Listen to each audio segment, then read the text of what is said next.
When love becomes a prison, one woman's desperate escape. The rain hammered against the pavement as Elena Voss stumbled through the darkened streets, her ribs screaming with every breath. Blood trickled from her split lip, mixing with tears she no longer had the strength to wipe away. Behind her, somewhere in the city's maze of lights and shadows, Marcus was searching. He always found her. Always. But tonight would be different. Tonight, she would disappear into the one place his arrogance would never let him look. A world of luxury he believed she could never afford, never deserve. If you want to see how Elena's story unfolds, stay until the very end. Like this video and comment with your city name so I can see how far this story travels across the world. The lobby of the Meridian Grand was a cathedral of marble and gold, its vaulted ceilings stretching upward into shadows that seemed to swallow the chandelier's light. Elena stood just inside the revolving doors, water pooling beneath her feet, her breath coming in short, painful gasps. She didn't belong here. Every pristine surface, every hushed conversation, every glance from the impeccably dressed guests told her so. But she had nowhere else to go. Her reflection in the polished floor showed a woman she barely recognized. Hair plastered to her skull, mascara streaked down hollow cheeks, a purple bruise blooming across her left cheekbone. The designer dress she'd worn to what was supposed to be a romantic dinner was torn at the shoulder, revealing the mottled evidence of Marcus's grip. Just book a room. Just get behind a locked door. Elena's fingers trembled as she clutched her purse, a small leather bag containing $300 in cash, her driver's license, and a cracked iPhone she'd powered off 2 hours ago. Everything else was back at the apartment. Their apartment. His apartment. The thought of what she'd left behind threatened to paralyze her. Her clothes, her laptop, the few photographs of her mother she'd managed to keep after the funeral, but none of it mattered. Not anymore. Things could be replaced. Her life couldn't. "May I help you, miss?" The concierge's voice was smooth, professional, but Elena caught the flicker of concern in his eyes as they traveled over her disheveled appearance. He was young, perhaps 30, with dark hair slicked back and a burgundy vest that probably cost more than she used to make in a month. "I need—" Elena's voice cracked. She cleared her throat, forcing steel into her tone. "I need a room. For tonight. Maybe longer." Of course. His fingers flew across the keyboard, and if he noticed the way her hands shook as she placed her credit card on the marble counter, he was too well trained to show it. "Checking in alone this evening?" The question was innocent, routine, but it made Elena's stomach clench. "Yes, just me." "Wonderful. I have a deluxe queen available on the 14th floor. That would be $450 for the night, and we'll need a card on file for incidentals." $450? The number hit Elena like a physical blow. She'd known the Meridian was expensive, but hearing it aloud made the reality sink in. At this rate, her cash would last 3 days, maybe 4 if she skipped meals. The concierge's expression remained neutral. "It is Fashion Week, miss. Our rates are—" "That's fine." Elena slid the card across the counter before she could second-guess herself. Marcus would never think to look for her somewhere this expensive. He'd always controlled their finances, doled out money like she was a child asking for an allowance. The credit card in her hand was one she'd opened secretly 6 months ago, using her grandmother's address, making minimum payments from tips she'd hidden from the coffee shop job Marcus didn't know she'd kept. It was her escape fund. She'd just never imagined she'd need to use it like this. The keyboard clicking seemed impossibly loud in the hushed lobby. Elena's eyes darted to the revolving doors, half expecting to see Marcus's broad shoulders pushing through, his handsome face twisted with that particular expression that always came before his hands found her throat. "All set, Miss Voss. Room 1447. The elevators are just past the fountain, and—" The concierge paused, lowering his voice. "Miss, are you quite all right? Should I call someone, a doctor, perhaps?" "I'm fine." The lie came automatically, perfected through 2 years of practice. "Just a long day. The rain, you know." He didn't look convinced, but he handed her the key card anyway, a sleek black rectangle with gold lettering. "Breakfast is served in the pavilion from 6 to 11. If you need anything at all during your stay, please don't hesitate to call the front desk." "Thank you." Elena turned away before he could see the tears threatening to spill over. The elevator bay was exactly where he'd indicated, past a fountain where bronze dolphins leaped eternally upward. She pressed the call button and watched the numbers descend. 22, 21, 20. The ding of the arriving elevator made her jump. "Nervous traveler?" The voice came from behind her, deep, cultured, with an accent she couldn't quite place. British, maybe, or European. Elena turned to find a man standing a few feet away, hands in the pockets of an impeccably tailored charcoal suit. He was tall, perhaps 6'2", with dark hair touched with silver at the temples, and eyes that seemed to catalog every detail of her appearance in a single glance. "Excuse me?" "You jumped at the elevator." A faint smile played at the corners of his mouth, though it didn't reach his eyes. "Either you've had a very long day or you're running from something. In my experience, people don't check into the Meridian at midnight in wet clothes, unless it's the latter." Elena's heart hammered against her ribs. "I don't know what you're talking about." "Of course not." He stepped into the elevator as the doors opened, holding them with one hand while making a small gesture of invitation. "After you." Every instinct screamed at her not to get into a confined space with a strange man. Not tonight, not ever again. But standing in the lobby felt equally dangerous, exposed, visible to anyone who might walk through those revolving doors. Elena stepped into the elevator. The man followed, pressing the button for the penthouse level before glancing at her expectantly. "Your floor?" 14. He pressed the button without comment, and the elevator began its smooth ascent. Elena kept her eyes fixed on the digital display, watching the numbers climb, acutely aware of her reflection in the polished brass, a bedraggled ghost beside this man's crisp elegance. "Adrian Moretti," he said, breaking the silence. "I own the hotel." Of course he did. Elena risked a glance at him, noting the way he stood, perfectly relaxed, yet somehow alert, like a predator comfortable in his territory. "Congratulations." "You're not impressed." "Should I be?" That earned her a genuine smile, brief but transforming. "Most people are. It's refreshing to meet someone who isn't." He tilted his head slightly, studying her with those sharp eyes. "You're hurt." It wasn't a question. "I'm fine." "That bruise on your cheek suggests otherwise. So does the way you're favoring your left side." The elevator chimed for the 14th floor. "My head of security is excellent at her job. Discreet, professional. If you're in some kind of trouble..." "I said, I'm fine." The words came out sharper than Elena intended. The elevator doors opened onto a corridor of muted cream walls and plush carpeting. She stepped out quickly, not looking back. "Thank you for your concern, Mr. Moretti. I can take care of myself." "Can you?" The question followed her down the hall, soft but pointed. Elena didn't turn around. She found room 1447, swiped her keycard with shaking hands, and practically fell through the doorway as the lock clicked open. The door closed behind her with a solid, reassuring thunk. She was alone. Elena stood in the darkness, listening to her own ragged breathing, the rain still pounding against the windows somewhere beyond the blackout curtains.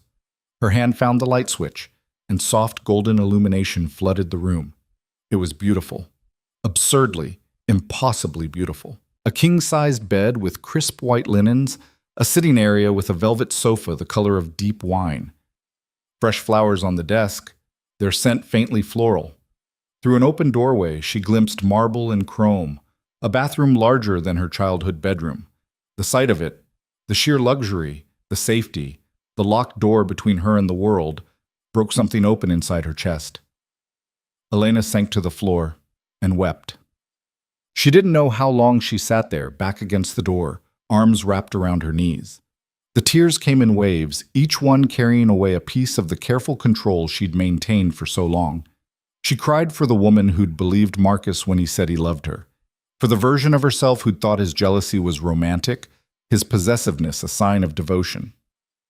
For the Elena who'd made excuses the first time his hand left a mark. It was an accident. He was stressed. I shouldn't have argued. He apologized, sent flowers, promised it would never happen again. I provoked him. I know what sets him off.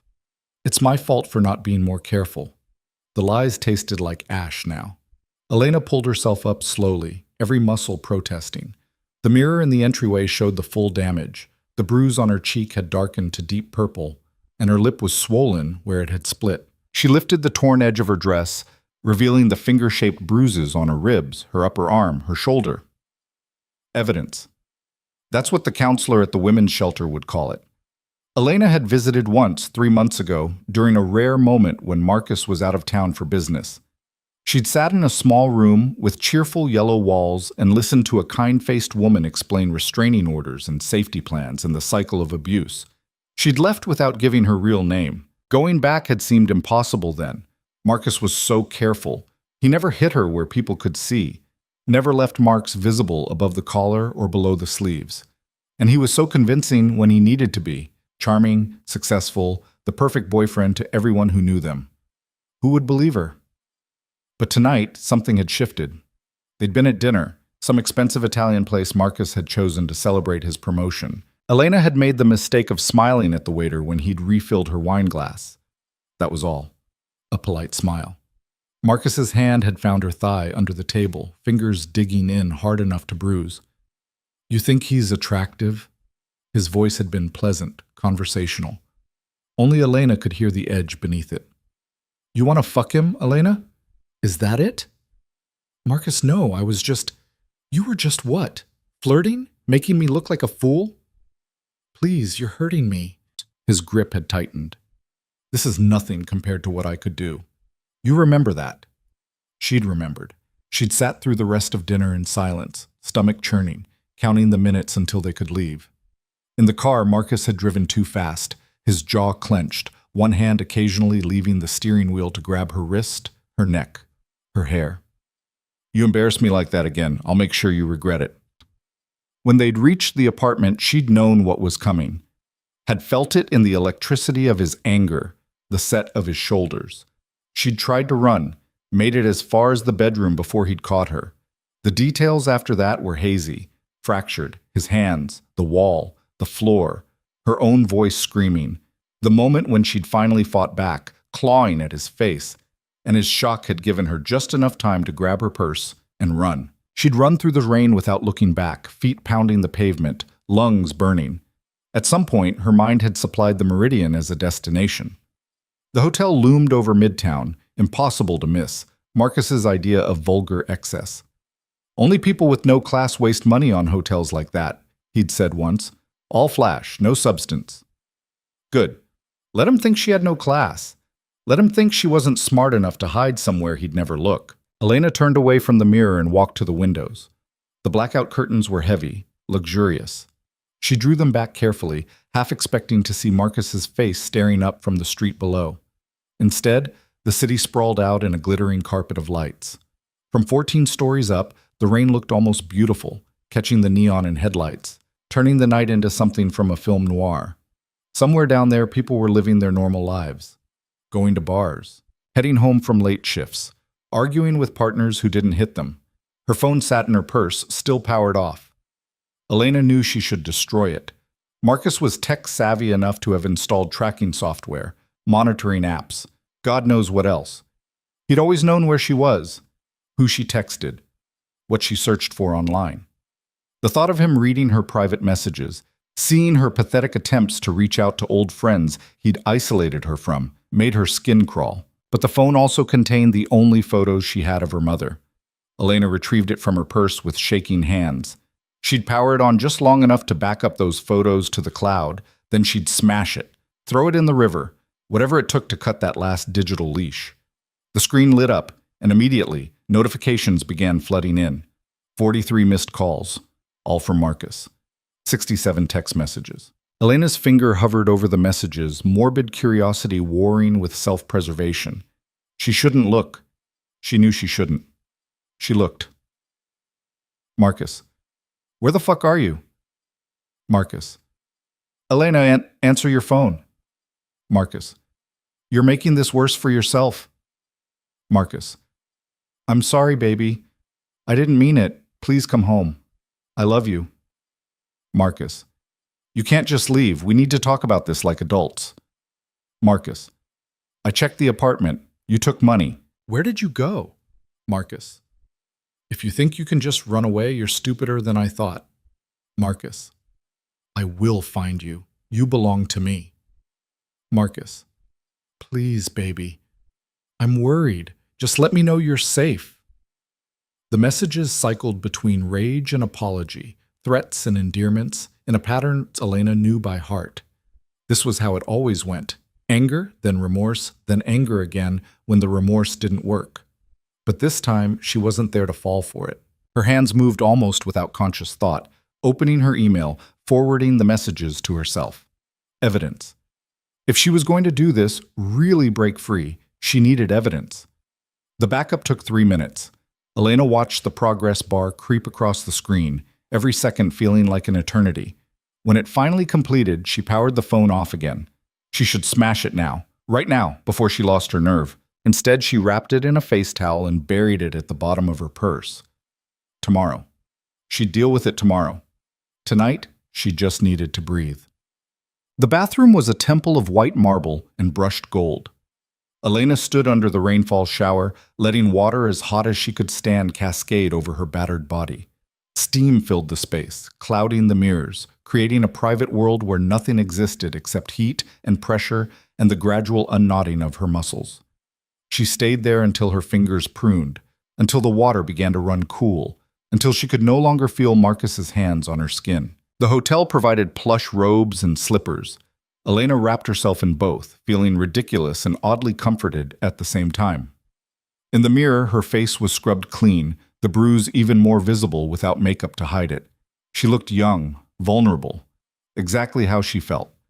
The bed called to her, but Elena's stomach growled, reminding her she hadn't eaten since lunch, a sad desk salad consumed while Marcus was in a meeting. The minibar revealed itself with the press of a button. Chocolate bars, mixed nuts, bottled water, tiny bottles of liquor. Elena grabbed all of it. She constructed a nest on the bed, pillows propped against the headboard, the duvet pulled up to her chin. Outside, the storm had intensified, rain lashing the windows in waves. But here, in this bubble of luxury and safety, Elena felt something she hadn't experienced in 2 years. Peace. It wouldn't last. She knew that. Tomorrow would bring new problems. Money, finding somewhere permanent to stay, figuring out what to do about her job, her things, her entire life. Marcus would escalate. He always did. The calm apology phase would give way to active hunting. But tonight, for these few hours, she had a locked door and walls thick enough to muffle the world. Elena unwrapped a chocolate bar, Swiss, expensive, the kind Marcus would have called frivolous, and took a bite. The sweetness exploded on her tongue, rich and dark and perfect. For the first time in 2 years, she'd made a choice entirely for herself. It felt like rebellion. It felt like survival. It felt, impossibly, like hope. Sleep came in fits and starts, punctuated by dreams of running, of hands reaching for her, of Marcus's voice calling her name. Each time Elena jolted awake, heart pounding, it took several seconds to remember where she was. Safe, locked in, 14 floors between her and the street. The third time she woke, gray dawn light was seeping around the edges of the curtains. Her phone, the new one, her secret one, showed 6:47 a.m. Outside, the rain had finally stopped, leaving the city washed clean and glistening. Elena lay still, listening to the silence. In the apartment, Marcus would be waking about now. He was religious about his routine. Up at 7, shower, protein shake, check his phone. He'd see that her phone was off, that she hadn't come home, that her messages remained unread. What would he do? The possibilities cycled through her mind like a dark carousel. He might call her work, spin some story about her being sick, buy himself time before anyone questioned her absence. He might file a missing persons report, play the concerned boyfriend, get the police involved in his search. Or he might do what she feared most. Nothing public, nothing traceable. Just methodically work his way through every place she might go, every person she might contact, until he found her. The thought made Elena's chest tighten. She forced herself out of bed, into the shower again, letting hot water chase away the lingering wisps of nightmares. Today, she needed a plan. Real shelter, not just an expensive hotel room. Money. A way to support herself that didn't involve going back to the coffee shop where Marcus knew she worked. A new life. The enormity of it threatened to overwhelm her. Elena gripped the edge of the marble sink, staring at her reflection, bruised but upright, scared but standing. "You can do this," she whispered to the woman in the mirror. "You have to." Yeah. Breakfast in the pavilion turned out to be an exercise in feeling conspicuously out of place. Despite the early hour, the restaurant was half full of people who looked like they belonged in the Meridian's world. Businessmen in sharp suits, elegant women in designer athleisure, a family with children so well behaved they barely made a sound. Elena, wearing her torn dress from last night because it was literally all she had, felt their eyes follow her to a corner table. "Coffee?" The server appeared, professional smile in place, though Elena caught the slight widening of her eyes when she saw the bruise. "Please, and—" Elena glanced at the menu, her stomach clenching at the prices. $28 for eggs Benedict, $32 for the smoked salmon plate. She'd planned to eat breakfast here and save money on lunch, but at these prices, even that seemed impossible. "The continental breakfast is included with your room," the server said gently, as if sensing Elena's panic. "Pastries, fruit, yogurt, cereals. The hot items are a la carte, but you're welcome to the buffet over there." She gestured to a sideboard Elena hadn't noticed, laden with croissants, muffins, fruit salads, and various other foods that blurred together in her relief. "Thank you." Elena filled a plate, more than she could eat, driven by the same hoarding instinct that had made her pocket extra sugar packets and jelly containers. Who knew when her next meal would be? The coffee was perfect, rich and strong, exactly what she needed. She was reaching for her second croissant when a shadow fell across her table. "Miss Voss?" Adrian Moretti stood there, immaculate in a navy suit, holding his own coffee cup. He looked like he'd slept a full 8 hours and woken up to a personal barber. "May I?" It wasn't really a question. He was already pulling out the chair across from her. "It's your hotel," Elena said. "True." He settled into the seat with the same predatory grace she'd noticed last night. Up close, in the morning light, she could see details she'd missed. The thin scar across his left eyebrow, the calluses on his hands that seemed out of place on someone who wore suits that expensive. "But that doesn't mean I make a habit of interrupting my guests' meals. I wanted to check on you." "I'm fine." "You said that last night." His eyes dropped briefly to her bruised cheek. "I'm still not convinced." Elena set down her coffee cup carefully. "Mr. Moretti, I appreciate your concern, but I'm not really interested in Adrian. And I'm not hitting on you, if that's what you think." His tone was matter-of-fact, almost businesslike. "I'm offering you a job." That stopped her cold. "What?" "You need money. A place to stay that you can actually afford. Safety." He ticked the items off on his fingers like a shopping list. "I need someone who can move through high society spaces without drawing attention. Someone observant. Someone who has reasons to be very, very good at reading when a situation is about to turn dangerous." Elena's heart hammered against her ribs. "You don't know anything about me. I know you checked into my hotel at midnight in torn clothing, paid cash for one of our most expensive rooms during peak season, and jumped like a startled rabbit when an elevator dinged. I know someone hurt you badly enough that you're running scared." His voice remained calm, conversational. "I also know you've had some practice lying about it. The concierge said you were fine. You told me you were fine, but you're not fine, Miss Voss.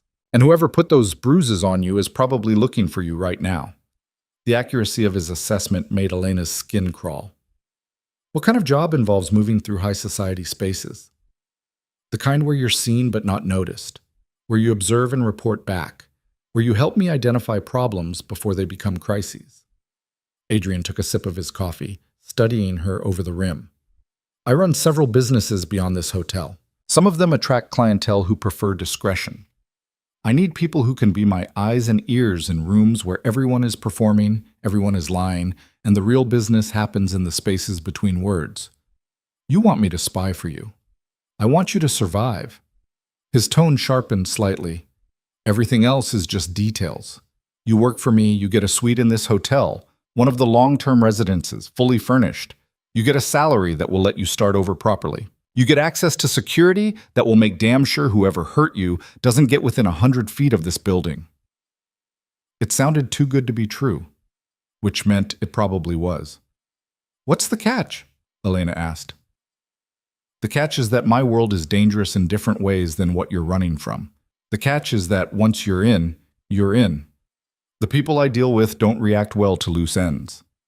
Adrian leaned back, expression unreadable. But I think you already know about living in dangerous situations. At least with me, you'll be compensated for it. Elena's mind raced. Every instinct screamed that this was insane, accepting a mysterious job from a man she'd met less than 12 hours ago, a man who admitted his world was dangerous, who looked at her like she was a chess piece he was considering moving. But what were her alternatives? Go home to Marcus? Impossible. Stay at the Meridian and burn through her tiny savings in days? Unsustainable. Find a shelter, hope for the best. Spend her days looking over her shoulder? Terrifying. At least Adrian was being honest about the danger. At least he was offering her something Marcus never had. A choice. I need to think about it, she heard herself say. Of course. Adrian stood smoothly, pulling a business card from his jacket pocket. My direct line. Call me when you decide. But Miss Voss. He paused, and something almost like sympathy flickered across his features. Don't think too long.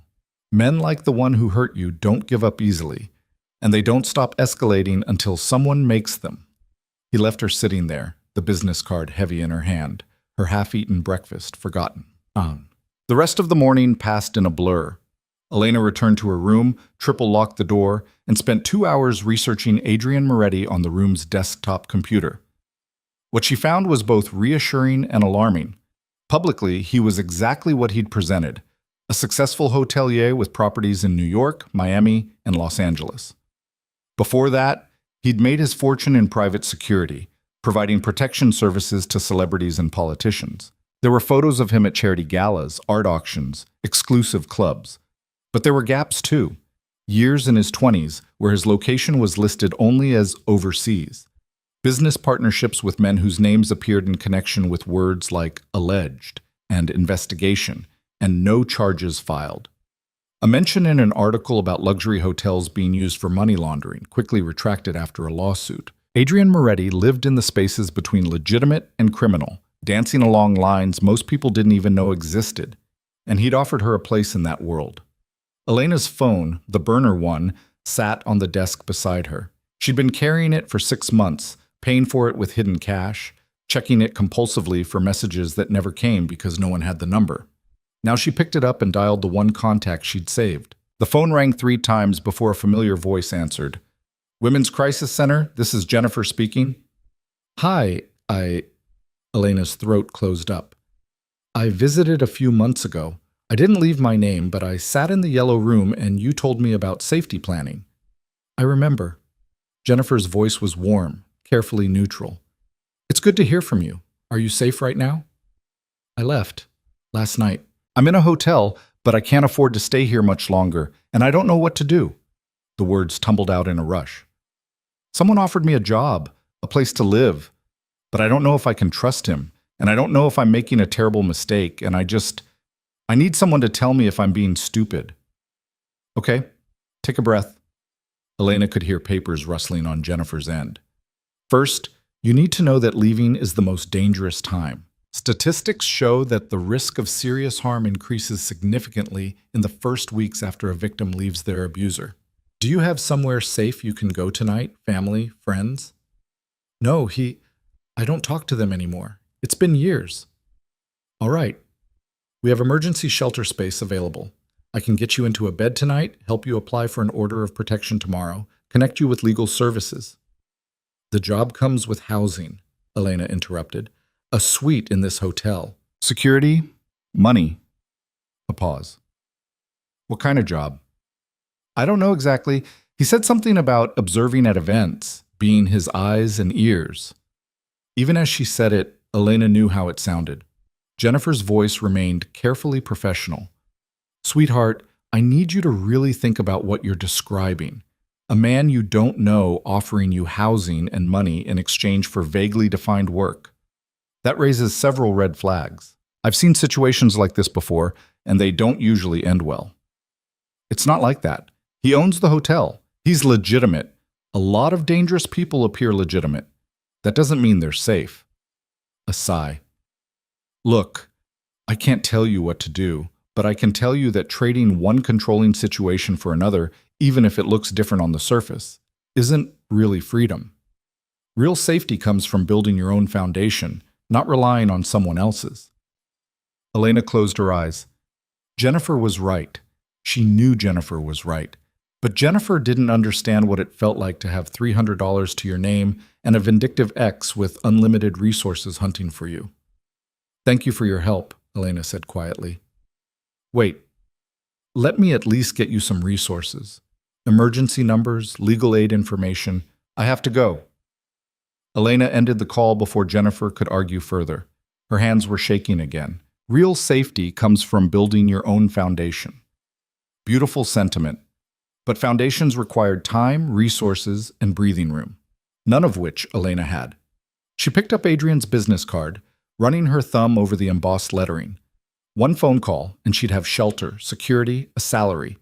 All she had to do was trust a dangerous man with a beautiful smile and gaps in his history.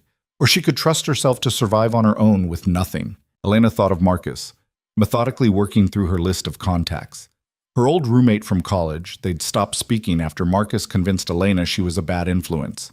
Her coworkers at the coffee shop, he knew where to find them. Her estranged father, Marcus had his number from the one disastrous dinner they'd attempted. Everywhere she might run, Marcus knew how to follow. Except here, except into Adrian Moretti's dangerous world. Before she could second-guess herself, Elena dialed the number on the card. He answered on the first ring. Miss Voss, I was beginning to think you'd decided to take your chances alone. I have conditions, Elena said, forcing her voice steady. I'd be disappointed if you didn't. I want my own space, my own key, a lock that only I control. Done. I want to know exactly what you're asking me to do before I agree to do it. No surprises, no vague instructions. Reasonable. And if I want out, if at any point this doesn't work, I get to leave. No retaliation, no threats, no hunting me down. She paused. I've had enough of that for one lifetime. Silence on the other end. Elena held her breath.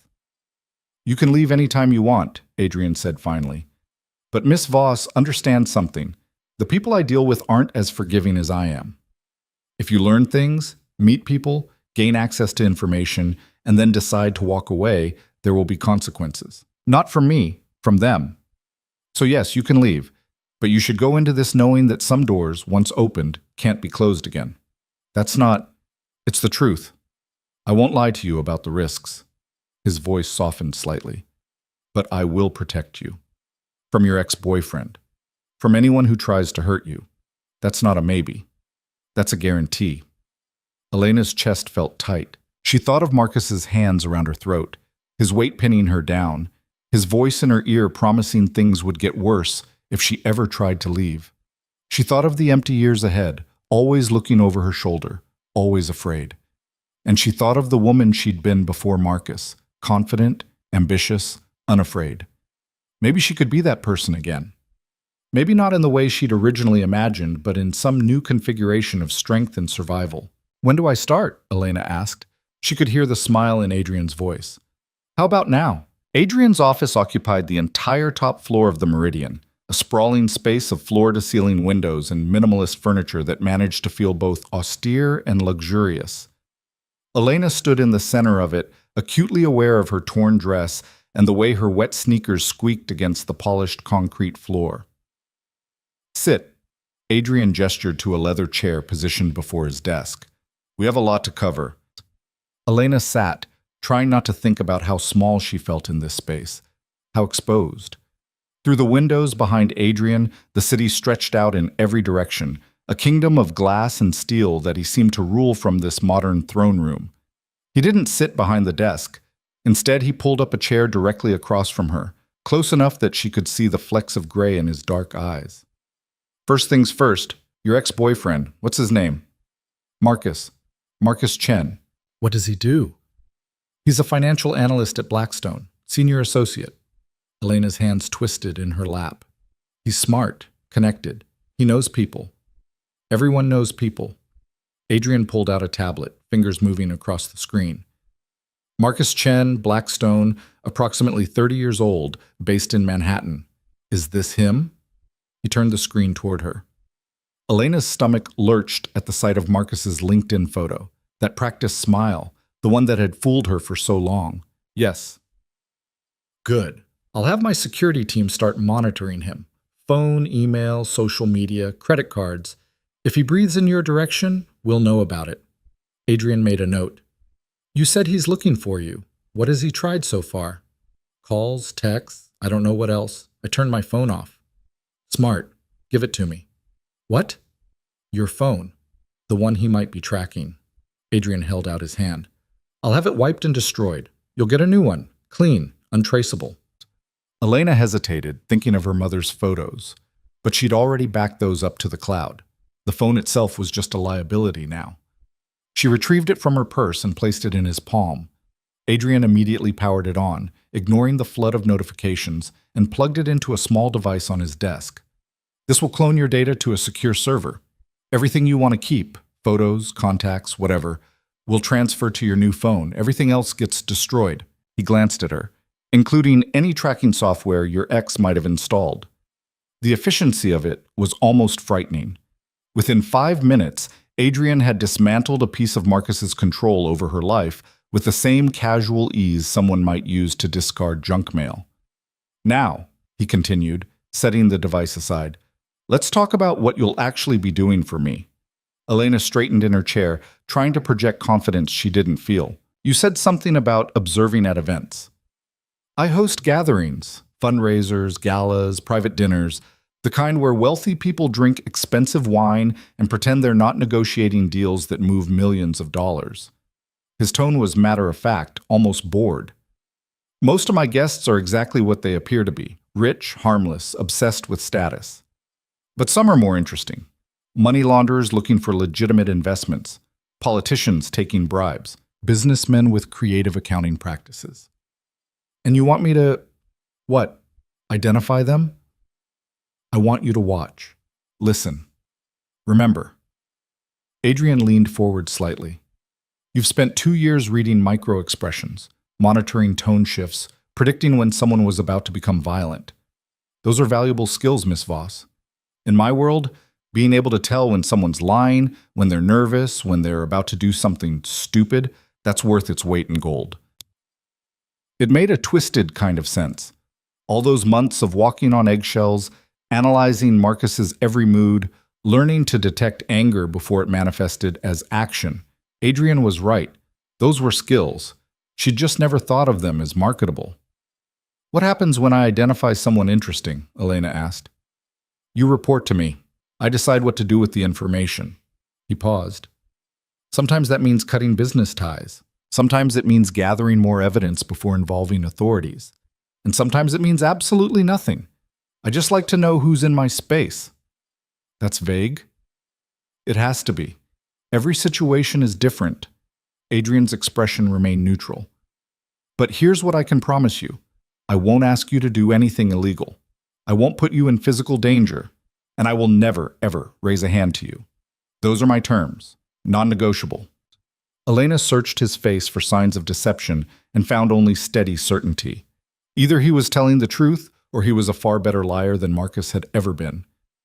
When would I start? There's a gala tomorrow night, Fashion Week closing event, very exclusive, held in the Meridian's ballroom. You'll attend as my guest. He stood, moving to a cabinet against the wall. Which means we need to get you properly outfitted.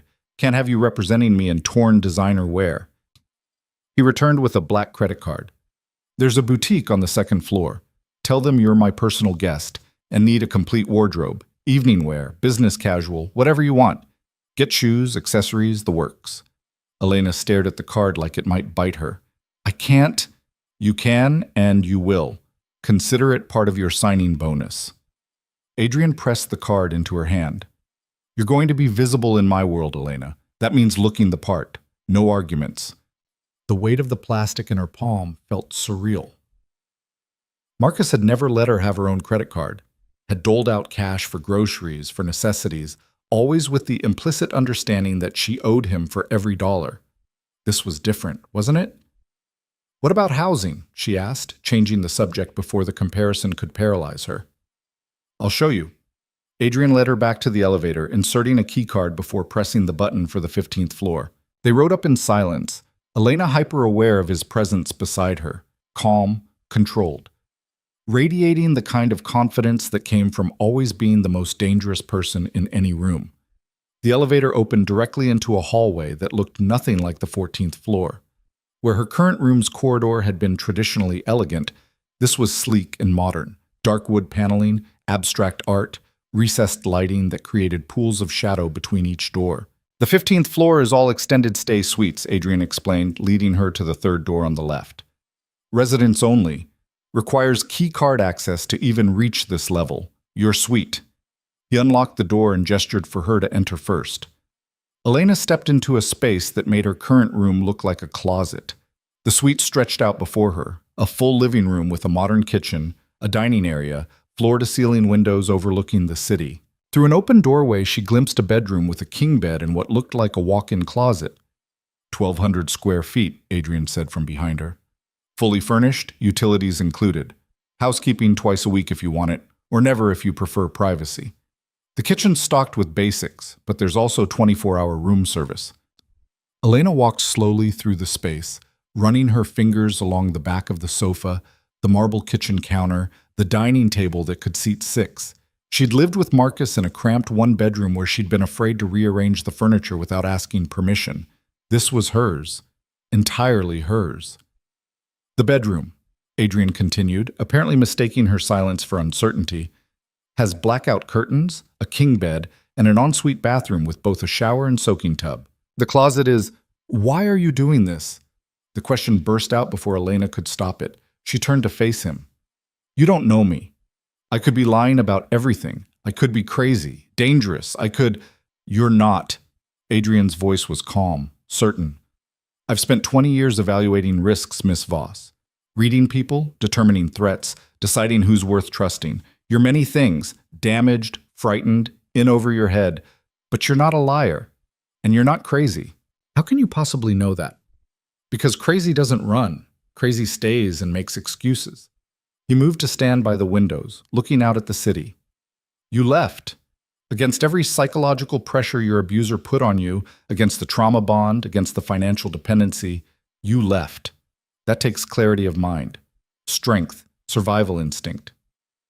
The words settled over Elena like a blanket, warm and suffocating at the same time. Part of her wanted to believe him. Part of her whispered that this was just another kind of manipulation, prettier than Marcus's, but manipulation nonetheless. "I need you to understand something," she said carefully. "I'm not good at trusting people anymore. Maybe I never was. So if we're going to do this, you need to be honest with me. Always. Even when the truth is ugly."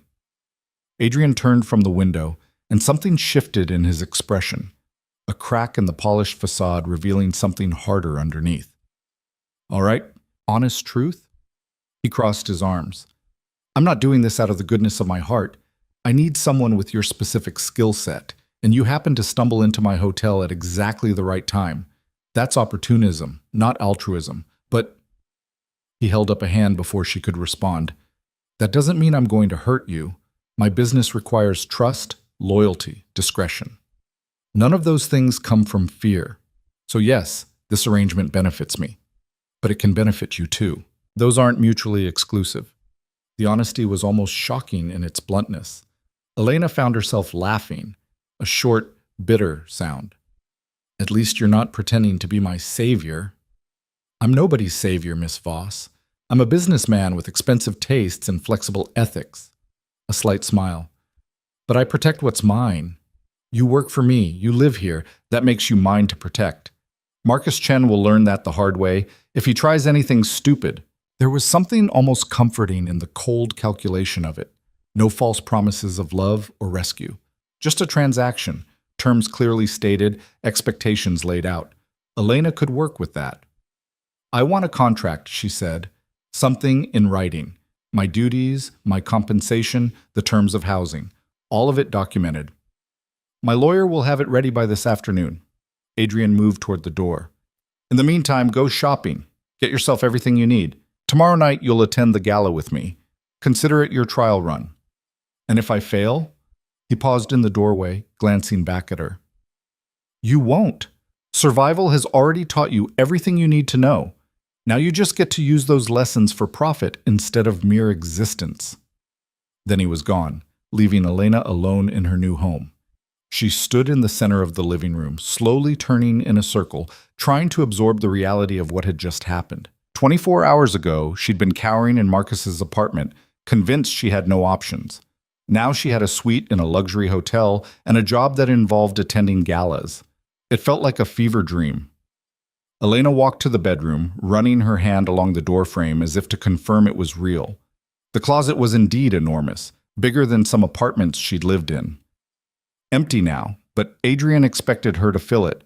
The black credit card sat heavy in her pocket. She should feel grateful, relieved, safe. Instead, she felt terrified, because accepting this suite, this job, this new life meant acknowledging that her old one was truly over. Meant admitting that she couldn't go back even if she wanted to. Meant stepping fully into Adrian Moretti's world with all its unspoken dangers and beautiful lies. But what choice did she have? Elena pulled out her phone, the new one Adrian had given her before leaving, already set up with a fresh number, and opened the browser. She typed in Marcus Chen Blackstone and watched the results populate. His LinkedIn showed no unusual activity. His Facebook was privacy locked, but his profile picture was still the same one from 6 months ago. Marcus in a suit, that charming smile, giving no indication of the monster underneath. On impulse, Elena navigated to her own Facebook page.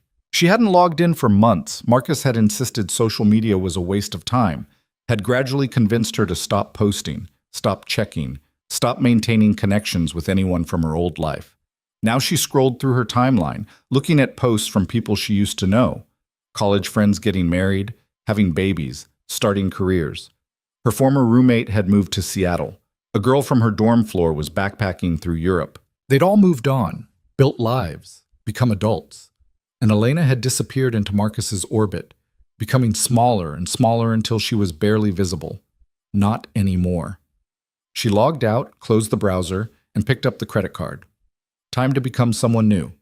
The boutique on the second floor was called Mirabelle, and it occupied a corner space with windows overlooking Park Avenue. Elena pushed through the glass doors into a world of soft lighting and carefully curated elegance, racks of clothing arranged by color, gleaming glass cases displaying jewelry and accessories, a seating area with champagne always ready to pour. "Good morning." The woman who approached was around 50, perfectly styled in a cream silk blouse and tailored black pants. Her smile was professional but warm. "How may I help you today?" Mr. Moretti sent me." Elena held up the credit card like proof. "He said I should get—" "Of course! You must be his new associate." The woman's demeanor shifted instantly to something even more attentive. "I'm Catherine. Mr. Moretti called ahead to let us know you'd be coming. He mentioned you'd need a complete wardrobe, evening wear for tomorrow's gala, plus business and casual options. Is that correct?" "Yes, I think so." "Wonderful. Let's start with your measurements, shall we?" An hour later, Elena stood in front of a three-way mirror, barely recognizing her reflection. The dress Catherine had selected was a deep emerald green that somehow made her bruised skin look porcelain rather than damaged. The cut was elegant without being revealing, a high neckline that covered the finger-shaped marks on her shoulders, a fitted waist, a skirt that flowed to mid-calf. "With your coloring, jewel tones are perfect," Catherine said, adjusting the fabric. "And this Valentino is ideal for the gala, sophisticated, memorable, but not trying too hard." "How much is it?" Elena asked, afraid of the answer. Catherine named a figure that made Elena's stomach drop. $4,000. For one dress. "Mr. Moretti has an account with us," Catherine continued smoothly, as if sensing Elena's panic. "And he was very clear that you should select whatever you need without worrying about cost. In fact, he suggested we start building you a capsule wardrobe. 3 evening gowns, 5 cocktail dresses, business separates, casual pieces, shoes, bags, jewelry, everything you'd need to move comfortably in his circles." It was too much. Way too much. But the woman in the mirror, poised, elegant, her bruises artfully hidden by clever styling, looked like someone who belonged in Adrian's world, someone Marcus would never recognize. "What else did you have in mind?" Elena heard herself ask. By the time she left Mirabelle 3 hours later, Catherine had assembled an entire wardrobe that would be delivered to Elena's suite by evening. The emerald gown for tomorrow's gala, plus two other evening options, a black cocktail dress and a navy sheath, tailored pants and silk blouses, cashmere sweaters, a leather jacket that cost more than Elena used to make in a month, shoes, heels, flats, boots, bags ranging from elegant clutches to practical totes. The total had made Catherine smile. Elena had felt faintly nauseous, but when she'd tried to hesitate, to pull back, Catherine had said something that stuck with her. Mr. Moretti doesn't invest in people he doesn't believe in. If he's outfitting you like this, it means he sees potential. Don't insult his judgment by second-guessing it. Now Elena rode the elevator back to her suite, arms full of immediate purchases, undergarments, toiletries, makeup, the kinds of basics that couldn't wait for delivery. The reflection in the elevator's mirrored walls showed a woman who still looked exhausted and bruised, but who was wearing jeans and a cashmere sweater that fit perfectly. A woman who was beginning, maybe, to look like she had options. The suite felt different when she entered it this time, less like a hotel room and more like actual space she inhabited. Elena set her purchases on the dining table and stood for a moment in the silence, listening to the ambient sounds of the building, the distant hum of traffic below. Her phone buzzed. A text from an unknown number. She almost didn't open it, paranoia flooding through her. But the message preview showed it was from Adrian. Contract is ready. My office whenever you're available. Elena changed into one of her new outfits. The navy sheath dress Catherine had insisted was perfect for business meetings, and studied herself in the bathroom mirror. The bruise on her cheek had darkened to deep purple, impossible to hide completely even with the makeup she'd purchased. But the dress's high collar covered her shoulders, and the three-quarter sleeves hid her upper arms. She looked professional, put together, like someone who made deals instead of enduring them. Adrian's assistant, a crisp woman in her 30s named Victoria, greeted Elena when she emerged from the elevator on the top floor. Miss Voss, Mr. Moretti is expecting you. Can I get you anything? Coffee? Water? I'm fine, thank you. Victoria led her to a conference room adjacent to Adrian's office, where a leather portfolio waited on the gleaming table. The contract. Mr. Moretti will join you momentarily. Alone, Elena opened the portfolio and began reading. The document was surprisingly straightforward. Employment agreement between Adrian Moretti, individually and on behalf of Moretti Enterprises LLC and Elena Voss. Position: Special Events Coordinator and Consultant. Duties included attending company functions, observing and reporting on guest behavior, and providing security consultation based on behavioral analysis. Salary: $120,000 per year, paid bi-weekly. Elena had to read that line 3 times to believe it. She'd made $32,000 at the coffee shop. Before that, her office job had paid $45,000. She'd never imagined making the kind of money that turned 6 figures. The contract continued. Housing provided as part of compensation package. Suite 1503 at the Meridian Grand. Healthcare benefits. 2 weeks paid vacation. Termination clause that allowed either party to end the agreement with 30 days' notice. It all seemed too good to be true. Elena was searching for the catch when Adrian entered carrying 2 cups of coffee. You look better in that dress than I imagined, he said, setting 1 cup in front of her. Catherine has excellent taste. This contract, Elena gestured at the pages, is exactly what we discussed. No hidden clauses, no gotchas. Adrian sat across from her, completely relaxed. My lawyer wrote it to be clear and enforceable. You'll want your own lawyer to review it, of course. I can recommend someone if you need. I can't afford a lawyer. You can now. He tapped the salary line. That's yearly, before taxes. Monthly take-home will be around $7,000, deposited directly to an account we'll set up for you tomorrow. $7,000 a month. Elena's hands trembled slightly as she set down the contract. This is real? Her voice came out smaller than intended. You're really offering me this? I don't make offers I don't intend to honor. Adrian's expression was serious. But Elena, you need to understand what you're signing up for. The people at tomorrow's gala, they're not all harmless socialites. Some of them are dangerous. And your job is to identify which ones, which means potentially putting yourself in their line of sight. You said you wouldn't put me in physical danger. I won't. But there's a difference between physical danger and psychological discomfort. He leaned forward. These people, the criminals masquerading as businessmen, the politicians taking bribes, they're predators. Different than Marcus, more sophisticated, but predators nonetheless. Being around them, watching them, it might trigger things, remind you of what you've survived. The honesty was almost brutal, but Elena appreciated it more than false reassurance would have offered. I've spent 2 years watching a predator up close, she said quietly. At least this time I get paid for it. Something that might have been respect flickered across Adrian's face. That's the right attitude. Sign the contract. Start tomorrow night. And Elena? He stood, moving toward the door. Welcome to my world. Try not to let it eat you alive. Elena signed the contract with hands that only shook a little. By the time she returned to her suite, evening had fallen over the city, turning the windows into mirrors that reflected her new living room back at her in amber tones. The clothing delivery had arrived, 3 large wardrobe boxes stacked near the door, along with several smaller boxes containing shoes and accessories. Elena spent the next hour unpacking, hanging gowns and dresses in the enormous closet, arranging shoes on built-in shelves, placing jewelry in the dresser drawer. It felt like playing dress-up, like preparing for a role in a play where she didn't know all her lines yet. When her new phone rang, Elena nearly dropped it. She didn't recognize the number, and paranoia surged, Marcus somehow already tracking her new device. But the voice that spoke when she answered was female, professional, unfamiliar.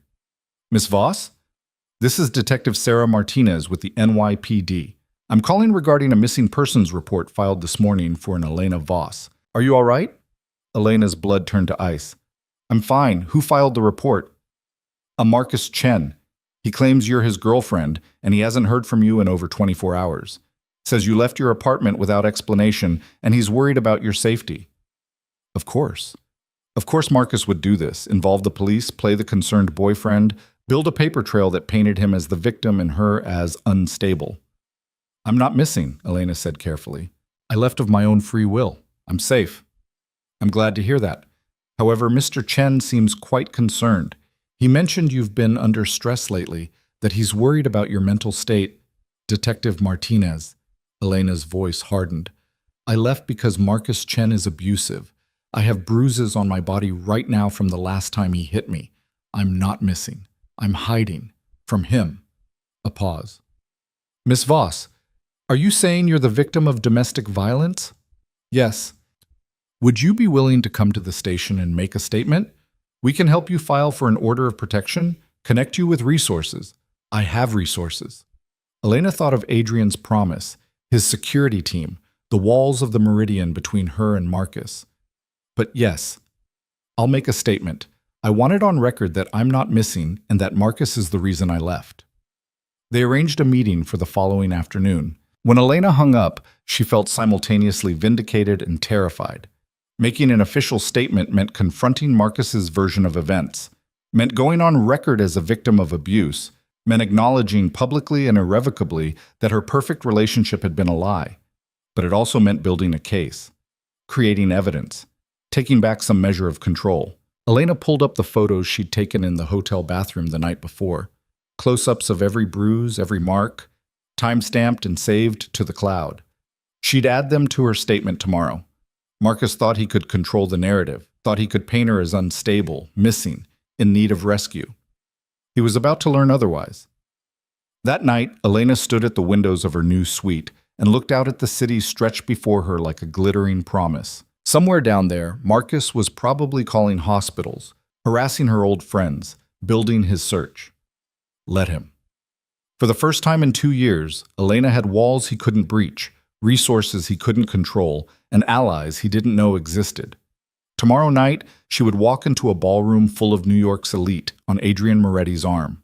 She would wear a dress that cost more than Marcus spent on her in 6 months. She would smile and observe and learn to navigate a world he couldn't even imagine.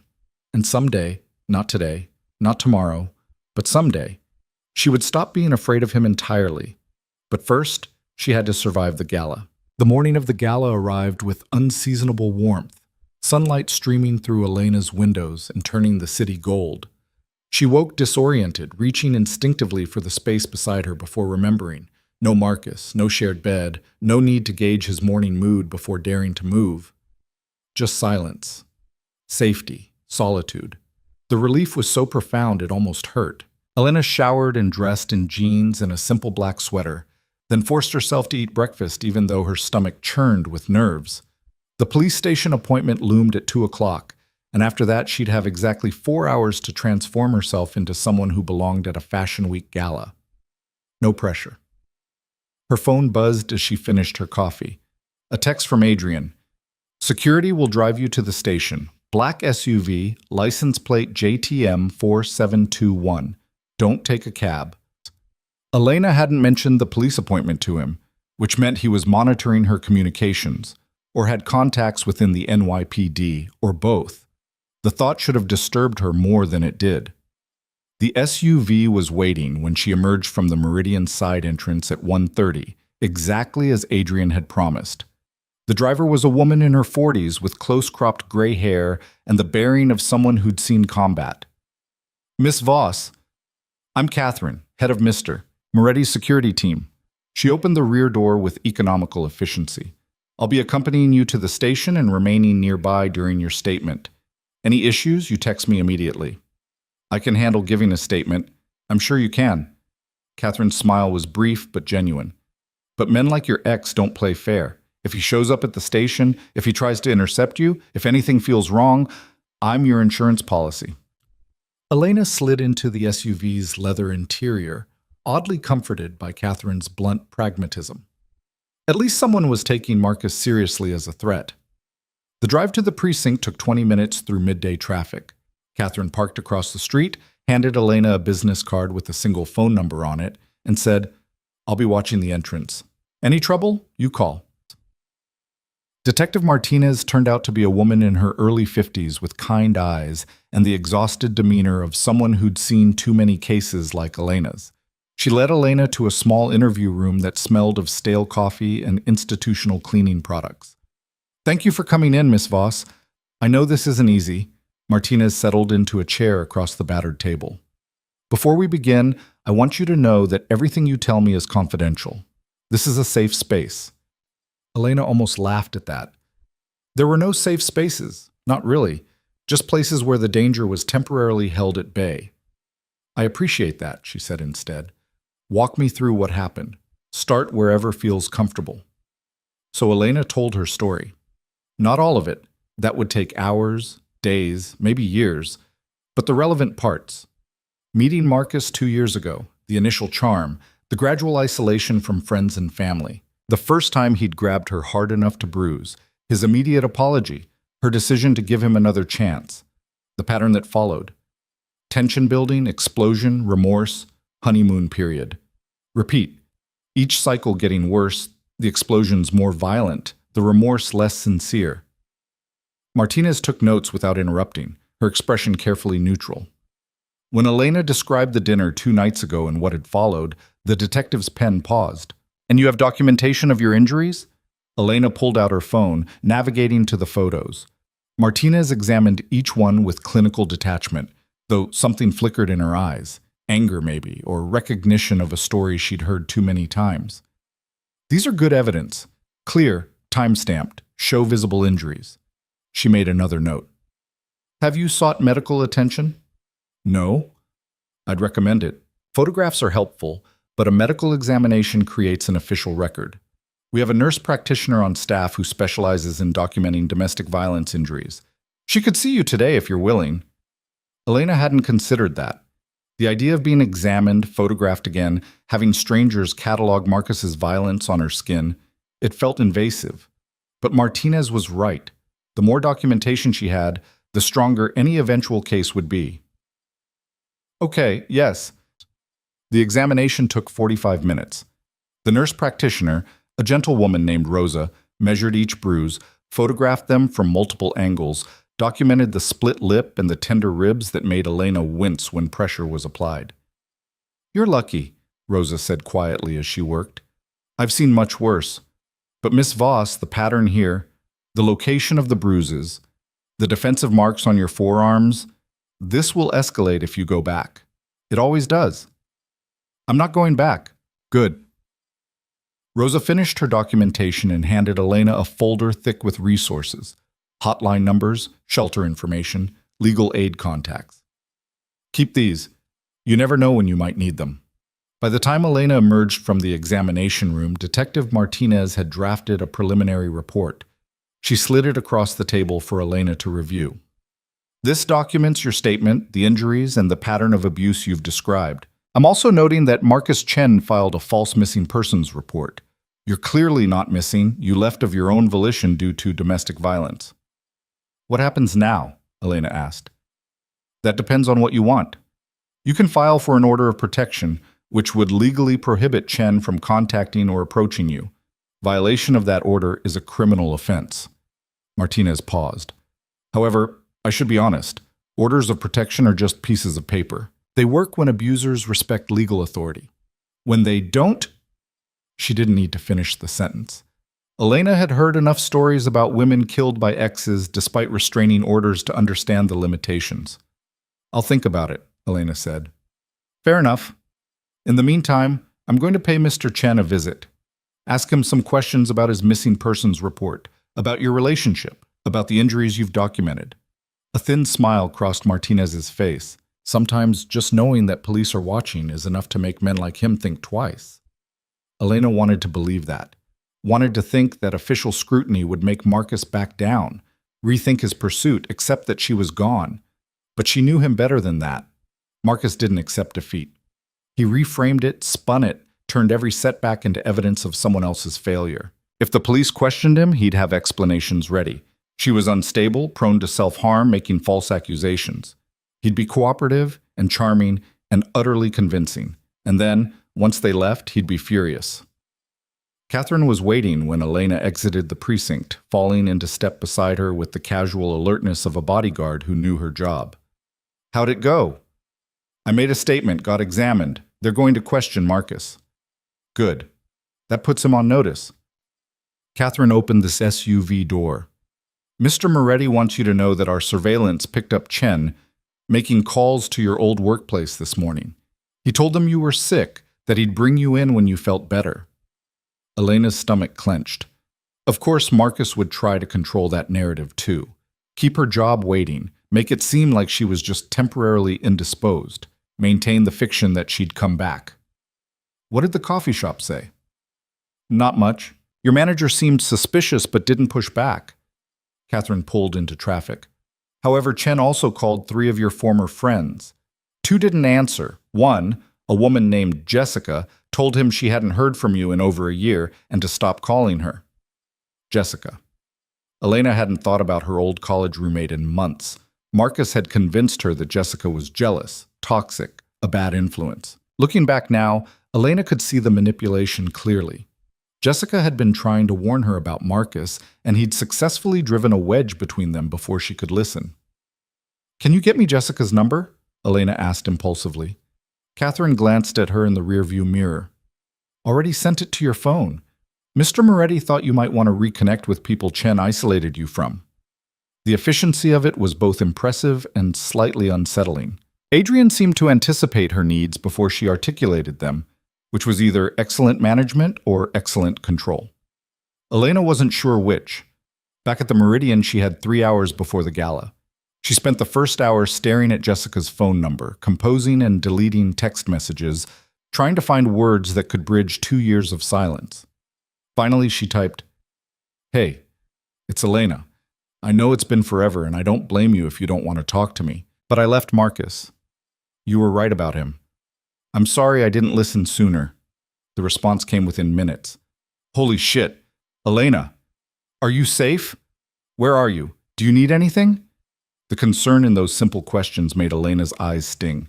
She'd forgotten what it felt like to have someone ask after her well-being without ulterior motives.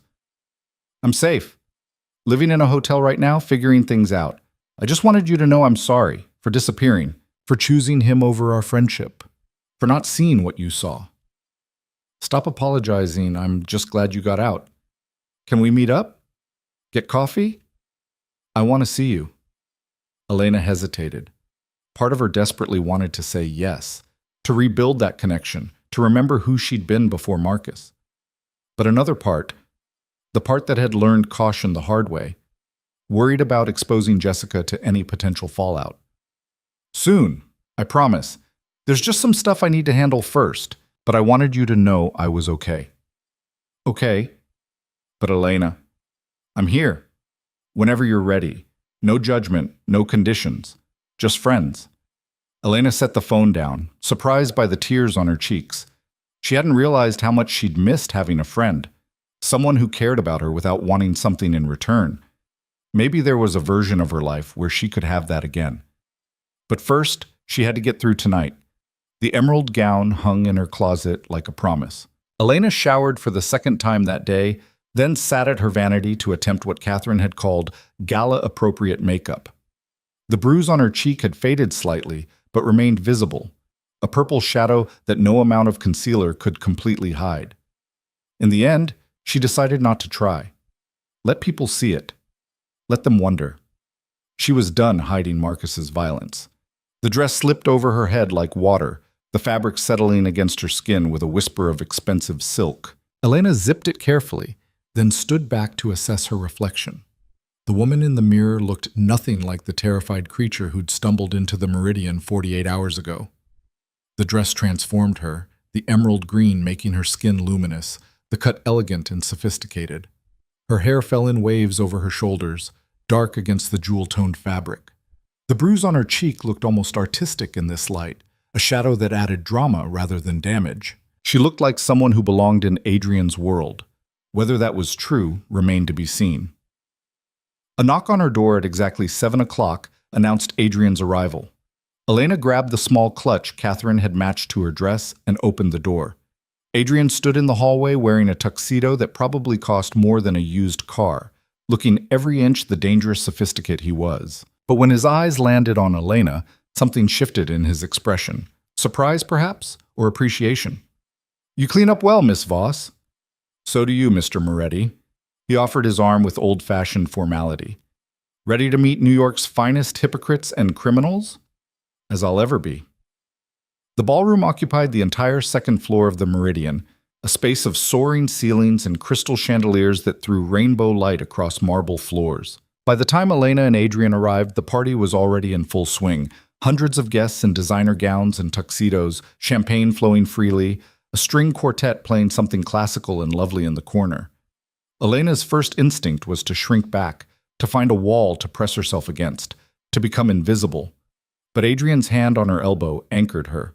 "Breathe, shoulders back. You're not a victim here. You're my associate. Act like it." The blunt command steadied her. Elena straightened her spine, lifted her chin, and let Adrian guide her into the crowd. The next hour passed in a blur of introductions and careful observations. Adrian moved through the room like a shark through water, smooth, predatory, completely in control. He introduced Elena as his special events coordinator, a title vague enough to mean anything, and she quickly learned that most people didn't actually care what she did. They cared about proximity to Adrian. "This is Congressman Blake and his wife, Catherine." "Senator Morrison, have you met my associate, Elena Voss?" Douglas Chen, no relation to your ex, I assume, runs the largest private equity firm in Manhattan. That last introduction made Elena's stomach clench. But Douglas Chen turned out to be an elderly man with kind eyes who spent 5 minutes talking about his grandchildren before Adrian smoothly extracted them. "You're doing well," Adrian murmured as they moved toward the bar. "You haven't run screaming yet. The night's young." He smiled at that, a genuine expression that transformed his usually controlled features. "What have you observed so far?" Elena had been watching, cataloging, filing away details the way she'd learned to with Marcus. "The blonde woman in red, the one talking to the senator? She's nervous, keeps touching her necklace, looking at the exits. Either she's uncomfortable in crowds, or she's here for something specific, and it's not going well." "Excellent. Who else?" "The man by the ice sculpture, bald, expensive suit, talking to the couple in matching blue. He's lying about something. His tells are all wrong. Too much eye contact, too still, rehearsed responses." Adrian's eyes followed her direction, then returned to her face with something like approval. "The woman in red is Senator Morrison's mistress. She's nervous because his wife just walked in. The bald man is a developer who's about to be indicted for bribery. He's trying to secure loans before the news breaks. How do you know all this? Because I make it my business to know. He handed her a glass of champagne from a passing waiter. This is what I need from you, Elena. Those observations, those instincts. You see what people are hiding because you've spent years watching for danger.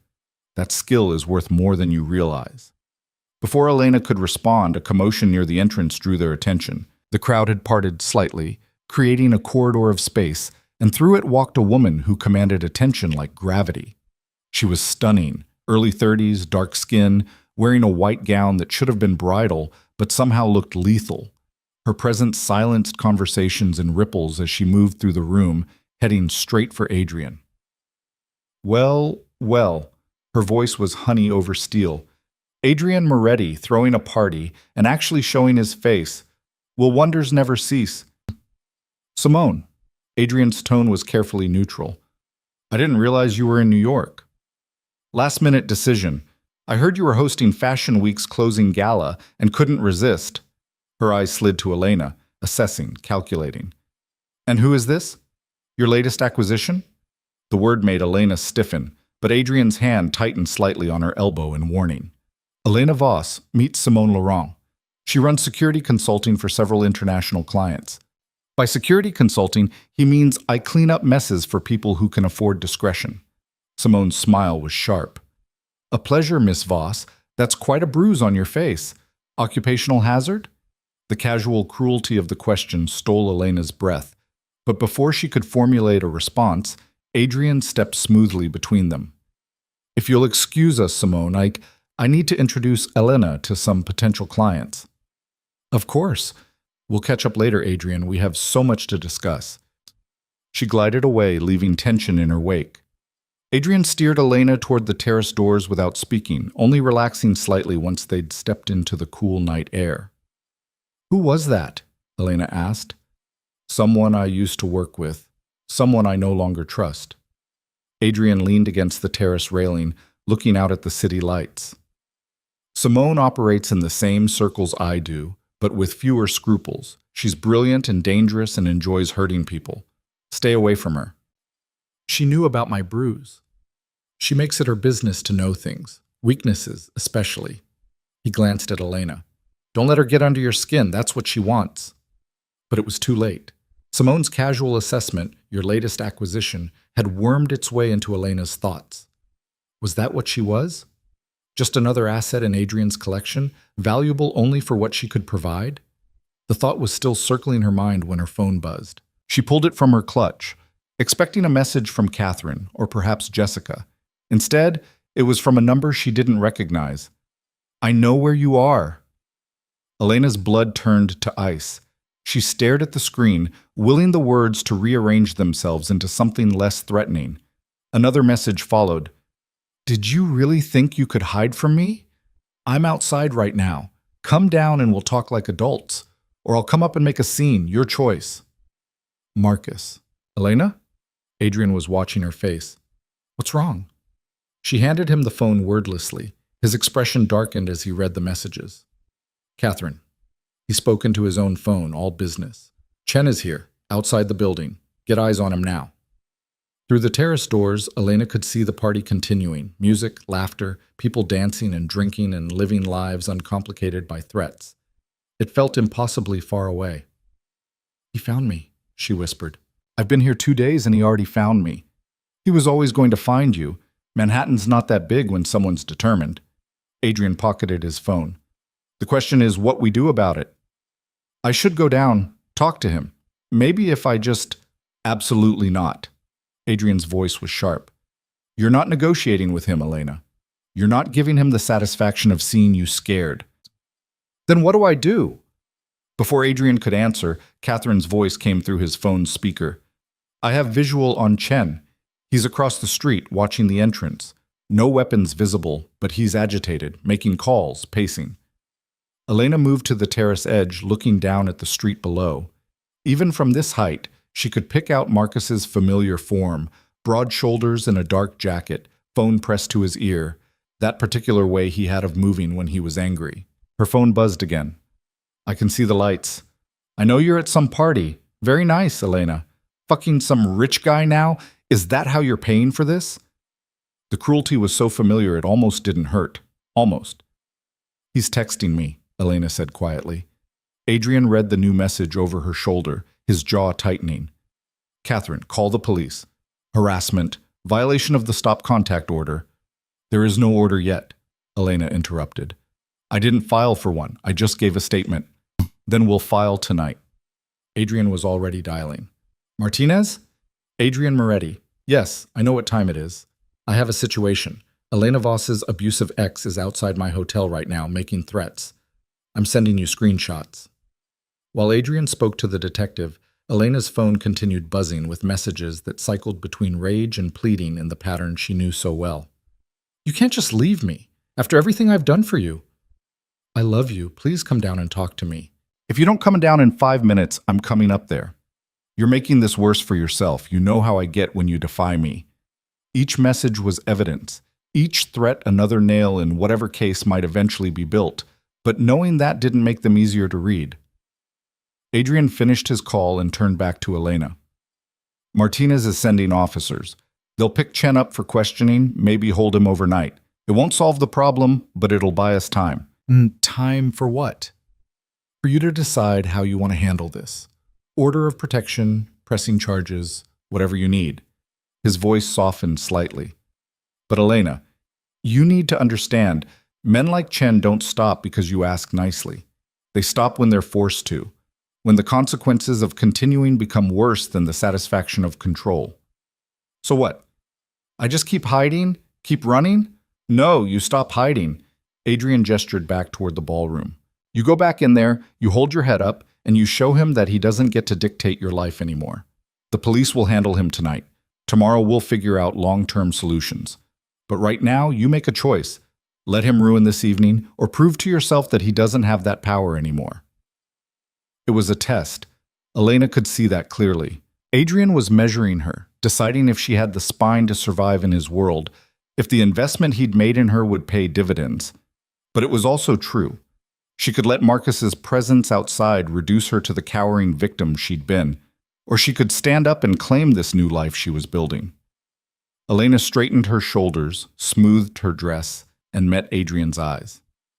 Let's go back to the party. Something like respect crossed his features. That's my girl. They re-entered the ballroom just as the quartet finished a piece, polite applause rippling through the crowd. Elena accepted a fresh glass of champagne from a waiter, took a sip to steady herself, and let Adrian guide her toward a cluster of guests she hadn't met yet. Elena, this is Richard Sterling. He owns several galleries in Chelsea. Richard, my associate, Elena Voss. The conversations blurred together, but Elena forced herself to engage, to smile, to observe and catalog, and perform the role Adrian had hired her for. And slowly, imperceptibly, the knot of fear in her chest began to loosen. Marcus was outside, but she was in here. He was making threats, but she had protection. He thought he could terrorize her into submission, but she was standing in a ballroom full of New York's elite, wearing a dress that cost more than he'd spent on her in months, working for a man who made Marcus's power look pathetic by comparison. For the first time since leaving, Elena didn't feel like a victim. She felt like a survivor. An hour later, Catherine's voice came through Adrian's earpiece. Elena couldn't hear the message, but she watched Adrian's expression shift to satisfaction. They've got him, he murmured. Police picked Chen up 2 blocks away.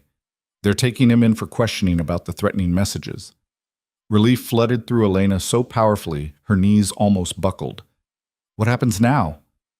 Now he spends a very uncomfortable night answering questions about why he's harassing his ex-girlfriend after she filed a domestic violence complaint. Adrian's smile was cold.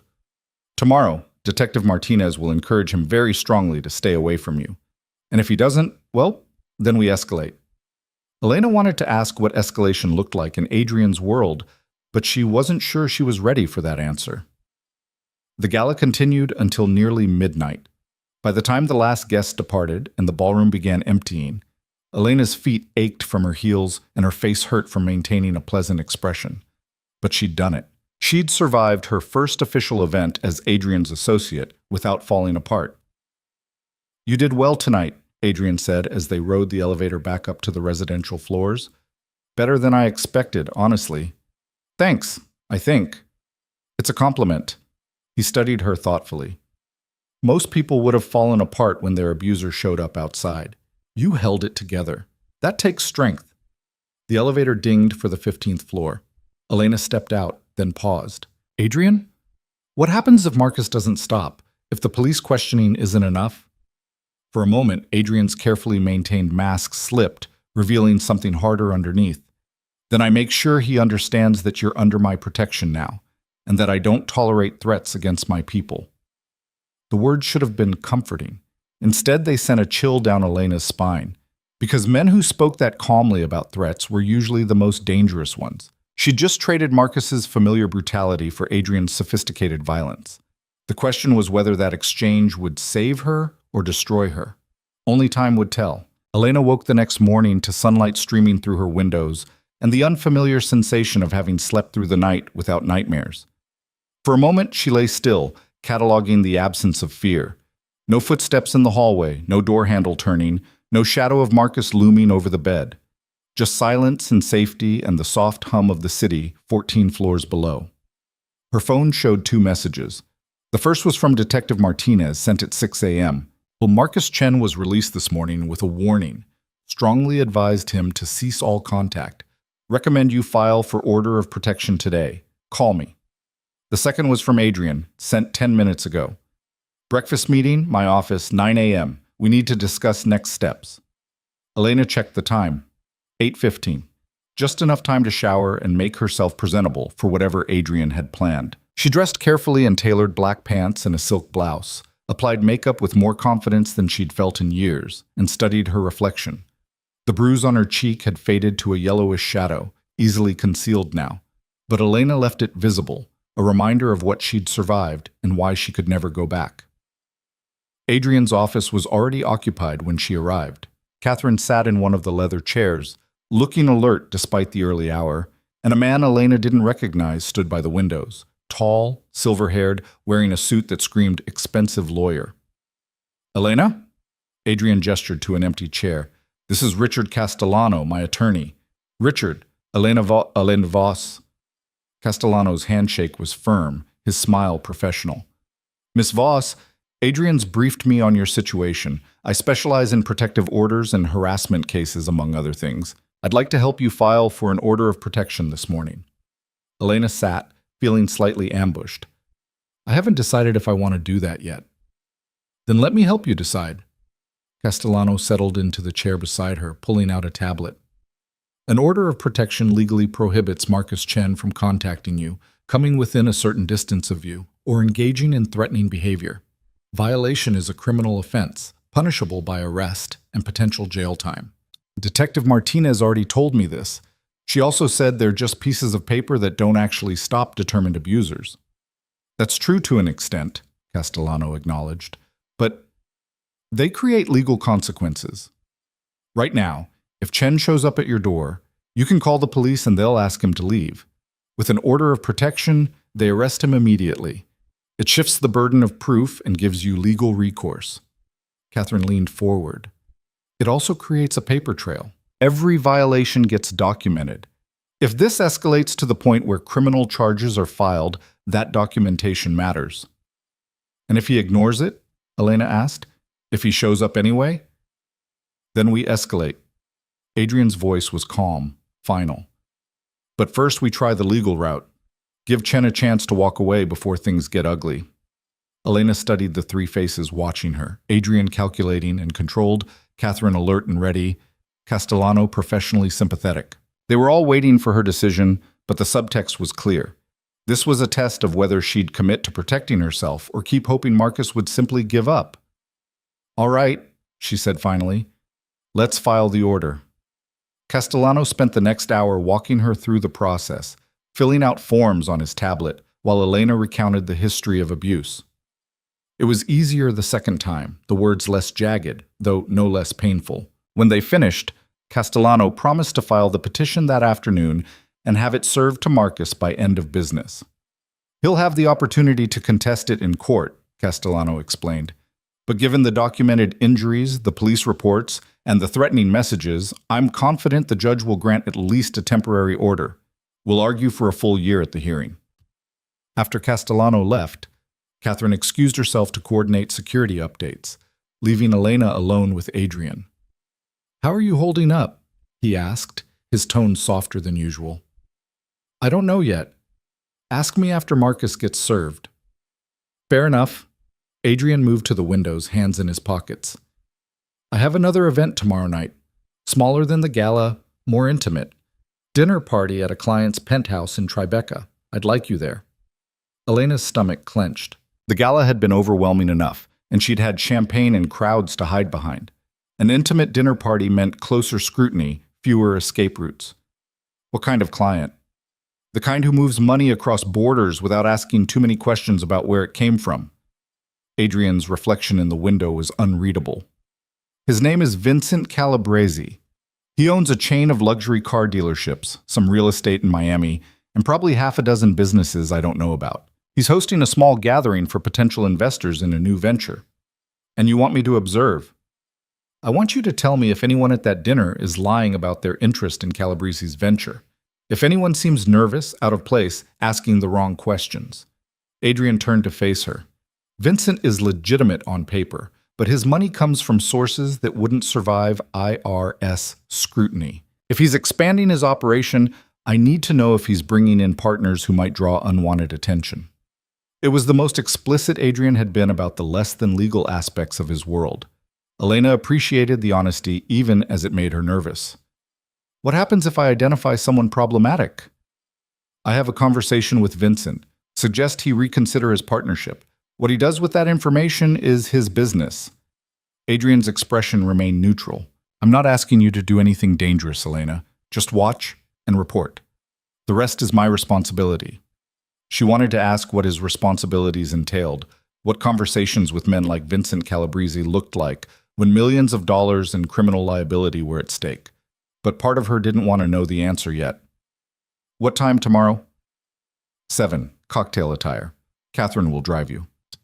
Elena nodded, already planning which dress to wear, what questions to prepare for. The gala had been a trial by fire. This would be more surgical, more focused, more dangerous probably, though in subtler ways.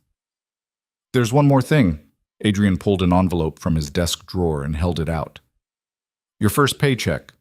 Technically, you've only worked 2 days, but I'm paying you for the full 2 weeks. Elena opened the envelope with trembling fingers. Inside was a check for over $4,000. $4,000 for attending a gala and agreeing to go to a dinner party. The absurdity of it made her want to laugh and cry simultaneously. This is too much. It's exactly what we agreed on. $7,000 monthly, paid bi-weekly. Adrian's tone was matter-of-fact. Open a bank account today. Deposit it. Start building financial independence. Financial independence. The words felt foreign, impossible. Elena had spent 2 years dependent on Marcus for every dollar, every meal, every basic necessity. The idea of having her own money, her own account, her own resources, it was intoxicating and terrifying in equal measure. Thank you, she managed. Don't thank me. You're earning it. Adrian's phone buzzed and he glanced at it, expression tightening. I need to take this. Catherine will help you with the bank account if you need assistance. He was already answering the call as Elena left, his tone shifting to the clipped efficiency of business. She clutched the check in her hand and rode the elevator down to the lobby, still half convinced this was all some elaborate dream she'd wake from to find herself back in Marcus's apartment. But the check was real. The suite upstairs was real. The bruises fading on her skin and the freedom to walk out the Meridian's front doors without asking permission, all real. Elena opened a bank account at the Chase branch 3 blocks away, depositing the check and watching the teller's professional smile widen slightly when she saw the amount. By the time Elena left, she had a checking account, a savings account, and a debit card with her name embossed on it. Such a small thing, such an enormous thing. She was walking back to the hotel, lost in thought, when a voice behind her made every muscle in her body lock up. Elena! She knew before turning around, recognized the timbre of his voice like a familiar nightmare. Marcus stood on the sidewalk 15 feet away, hands in his jacket pockets. that careful expression on his face that used to precede his worst rages. Don't. Elena's voice came out steadier than she felt. Don't come any closer. I just want to talk. 5 minutes. Please. He took a step forward, and Elena instinctively stepped back. Baby, this is crazy. Whatever you think I did, I don't think, I know. I have photographs, medical documentation, police reports. Her hand found her phone in her pocket. And you're about to have a restraining order served on you, so this conversation is already a violation. Marcus's expression flickered. Surprise, then calculation, then that familiar anger barely held in check. You went to the police? After everything I've done for you? You mean after everything you did to me? I never... He caught himself, glanced around at the pedestrians passing on either side, lowered his voice. You're making a mistake. That hotel, that guy you're with, you think he cares about you. He's using you, Elena, just like you're using him for his money. The accusation should have stung. Instead, Elena felt oddly calm, because even if Adrian was using her, at least the terms were clear. At least she was compensated. At least she had the freedom to leave if she chose. Marcus had given her none of those things. I need you to leave, she said clearly. Stop calling. Stop texting. Stop showing up places I am. We're done, Marcus, completely done. You don't mean that. He took another step forward, his hand reaching out. Come home. We can fix this. I'll get help, therapy, whatever you want. Just come home. It was the same script he'd used after every violent episode. Promises of change, commitments to counseling, declarations that this time would be different. And every time, Elena had wanted to believe him badly enough that she'd ignored the evidence that nothing ever actually changed. Not this time. No. The word felt powerful, final. I'm not coming home. I'm not fixing this. There is no this anymore. You need to accept that and move on. Marcus's face hardened, the mask slipping to reveal the anger underneath. You think you're better than me now? Because you're fucking some rich asshole who owns a hotel? I think I deserve better than being hit. That's a pretty low bar, Marcus, and you couldn't clear it. Before he could respond, a familiar black SUV pulled up to the curb. Catherine emerged from the driver's seat, her body language radiating controlled threat. Miss Voss, is there a problem here? Elena had never been so relieved to see another human being. No problem. Mr. Chen was just leaving. Catherine's eyes never left Marcus. I suggest you do that, now. Unless you'd like me to call the police and explain how you're harassing Miss Voss in violation of the order of protection that's being served to you this afternoon. Marcus's jaw clenched. For a moment, Elena thought he might escalate, might do something stupid that would get him arrested right there on the street. But whatever he saw in Catherine's expression made him reconsider. This isn't over, he said quietly, the words clearly meant for Elena alone. Yes, Elena replied. It is. She let Catherine guide her into the SUV, refusing to look back as they pulled into traffic. But her hands were shaking, adrenaline flooding her system now that the immediate threat had passed. You handled that well, Catherine said as they drove. Stayed calm, didn't engage beyond what was necessary. I thought I was going to throw up. But you didn't. That's what matters. Catherine glanced at her in the rearview mirror. For what it's worth, men like Chen are cowards. They rely on intimidation and control because they're terrified of women who won't submit. You stood your ground. That scares him more than anything else you could do.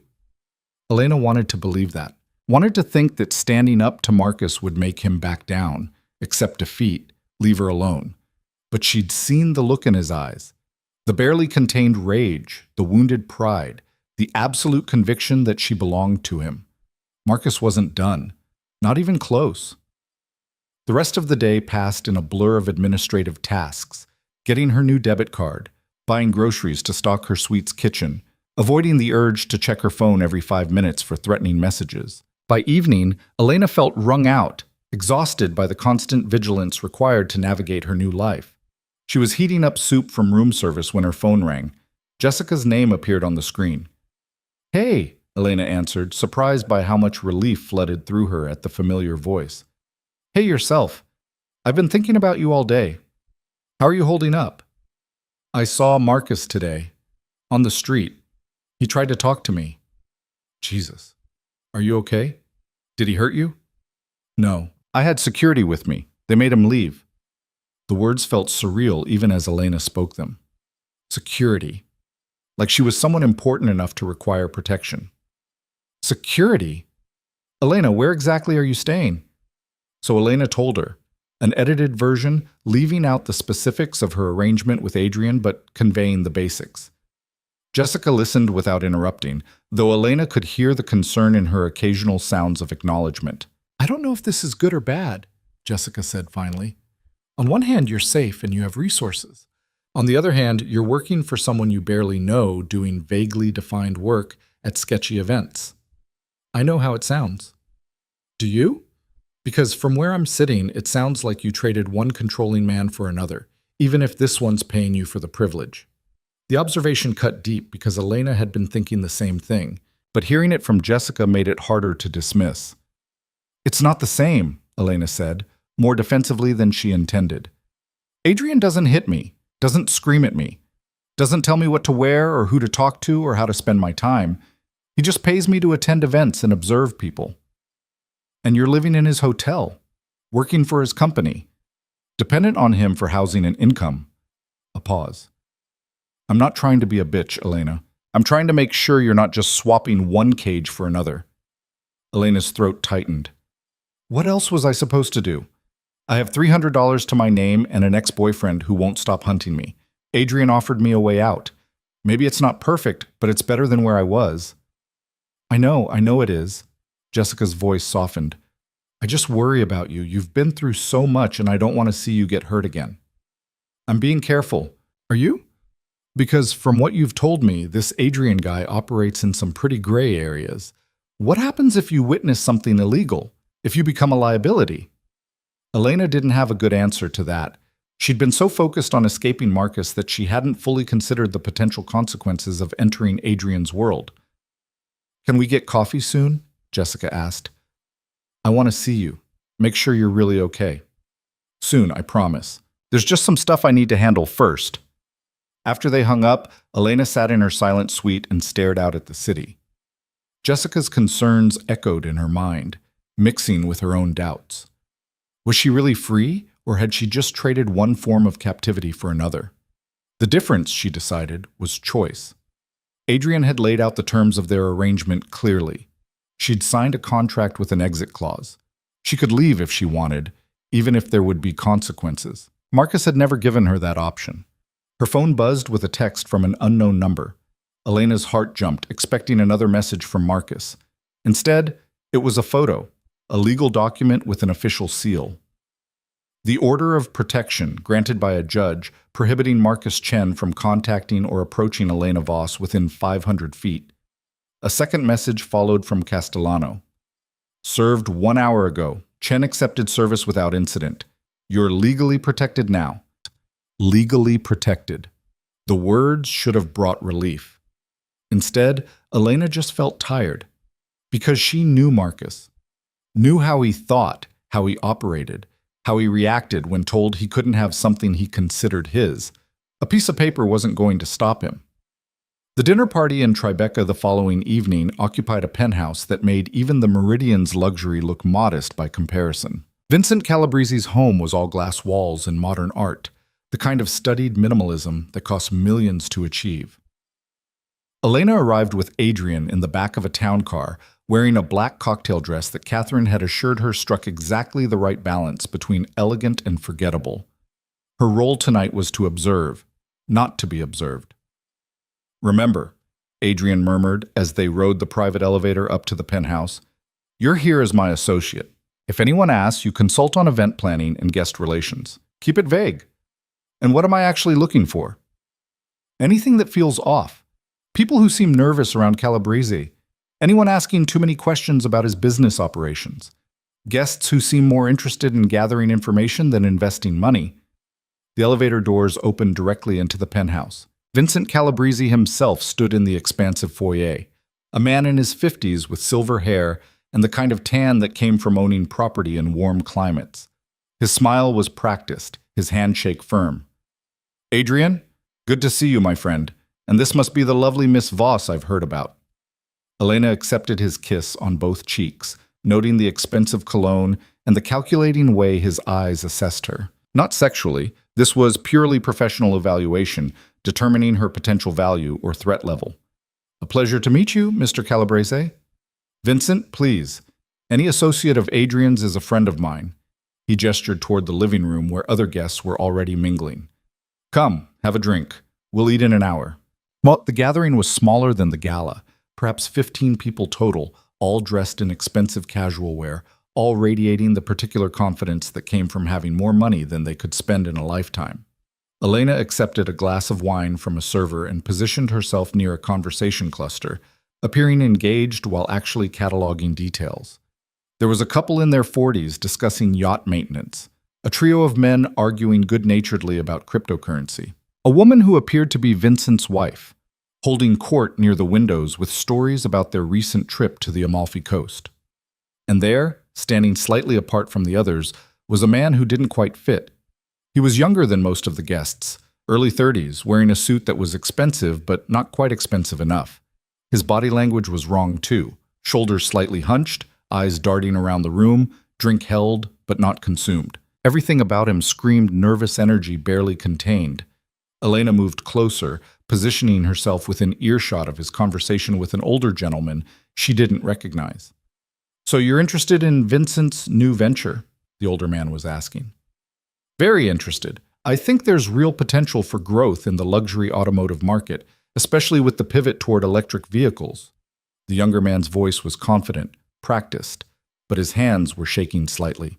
And you have the capital to invest at the level Vincent's looking for? Absolutely. My firm specializes in emerging market opportunities. We're very excited about this partnership. It was perfectly plausible, perfectly reasonable, and completely, obviously a lie. Elena caught Adrian's eye across the room and gave the subtlest nod toward the nervous man. Adrian's expression didn't change, but she saw him process the information, filing it away. Dinner was served in a dining room with a view of the Manhattan skyline that probably cost more per month than most people made in a year.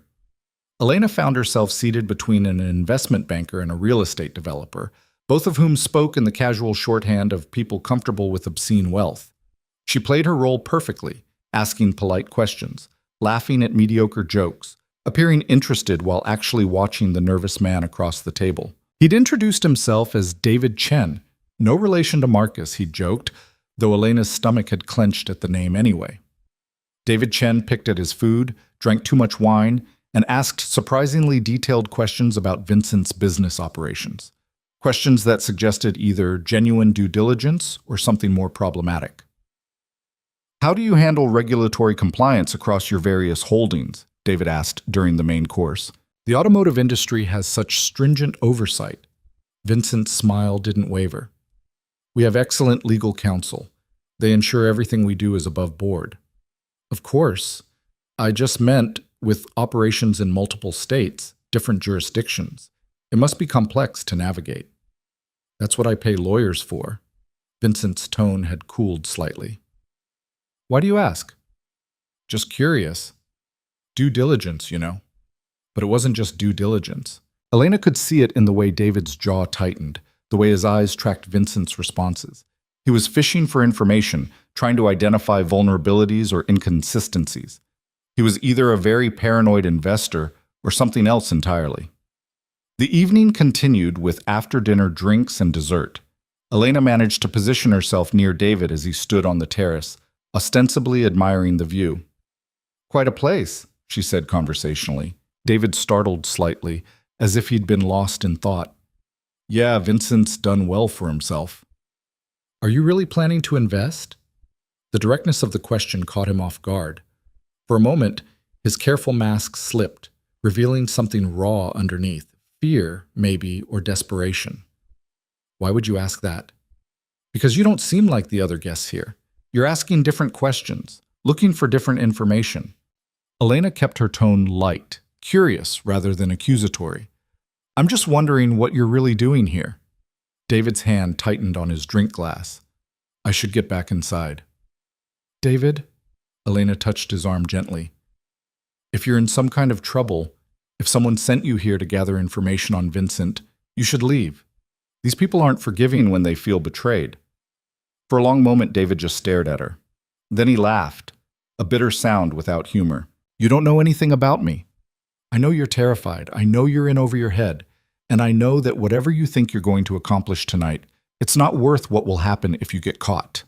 She left him on the terrace and returned to the party, finding Adrian in conversation with Vincent near the bar. Ah, Miss Voss. Vincent smiled warmly. Adrian was just telling me you have a gift for reading people. What's your assessment of my little gathering? It was a test. Elena could feel both men watching her, waiting to see if she'd be diplomatic or honest. Your guests are impressive, she said carefully, though I'm not sure all of them are here for the reasons they claim. Vincent's expression sharpened. Oh? Who concerns you? David Chen. He's asking a lot of questions about your business operations. Questions that feel more like an investigation than due diligence. The temperature in the room seemed to drop. Vincent exchanged a glance with Adrian, some unspoken communication passing between them. Interesting, Vincent said quietly. Thank you for that observation, Miss Voss. Very helpful indeed. Adrian placed a hand on Elena's elbow, subtle guidance. We should be going. Early morning tomorrow. They made their goodbyes and left, the town car waiting in the circular drive. Elena didn't speak until they were several blocks away, city lights streaming past the windows. What's going to happen to David Chen? She asked. Nothing violent, if that's what you're worried about. Adrian's voice was matter-of-fact. Vincent will have him investigated. If he's working for law enforcement or a rival, appropriate measures will be taken. What kind of measures? The kind that ensure he can't cause problems. Adrian looked at her directly. You did well tonight, Elena.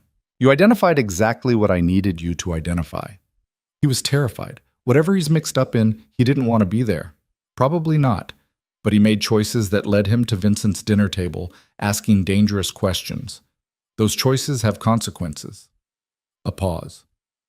Welcome to my world, Elena. Not everyone in it is a monster, but everyone in it is complicit in something. The words settled over her like a weight. Elena stared out at the passing city, thinking about David Chen and his shaking hands, about Vincent Calabrese and his carefully maintained legitimacy, about Adrian and the violence he orchestrated with such casual efficiency, about herself sitting in this car, having just helped identify a potential threat to a man who probably laundered money for criminals. Jessica had asked if she was trading one cage for another. Elena was beginning to think the answer might be yes. But at least this cage had a door she could open. Whether she'd ever be brave enough to walk through it remained to be seen. The question of the cage haunted Elena through the following week. She attended 2 more events with Adrian, a charity auction in the Upper East Side and a private screening at a media mogul's townhouse, each time perfecting her role as the observant associate who saw what others missed. The paychecks continued arriving, her bank balance growing to numbers that still felt unreal. She bought new clothes, reconnected cautiously with Jessica over coffee, and slowly began to believe that maybe, just maybe, she could build something resembling a normal life. But Marcus wouldn't let her forget the past. The violations started small. A bouquet of roses delivered to the Meridian's front desk with a card reading, "I'm sorry, please forgive me." Catherine intercepted it, documented it, forwarded the information to Detective Martinez. A violation of the order of protection, officially recorded. Then came the emails to her new account, long, rambling messages that cycled between apology and accusation. "You're destroying my life," one read. "Everyone at work knows you filed false charges. My career is ruined because of your lies." Another arrived the same day. "I love you. I'll always love you. Please just talk to me. 5 minutes, that's all I ask." Each email was forwarded to Castellano, added to the growing file of violations. But Marcus was careful never to threaten directly, never to say anything that would constitute clear criminal harassment. He stayed just inside the boundaries of plausible deniability. Until he didn't. Elena was leaving the Meridian on a Thursday afternoon, heading to meet Jessica for lunch when she spotted him across the street. Marcus stood on the corner, not hiding, not approaching, just watching. When their eyes met, he smiled and raised his phone, snapping a photo. The message arrived 30 seconds later. "You look good. New dress? Guess that's what fucking rich men gets you."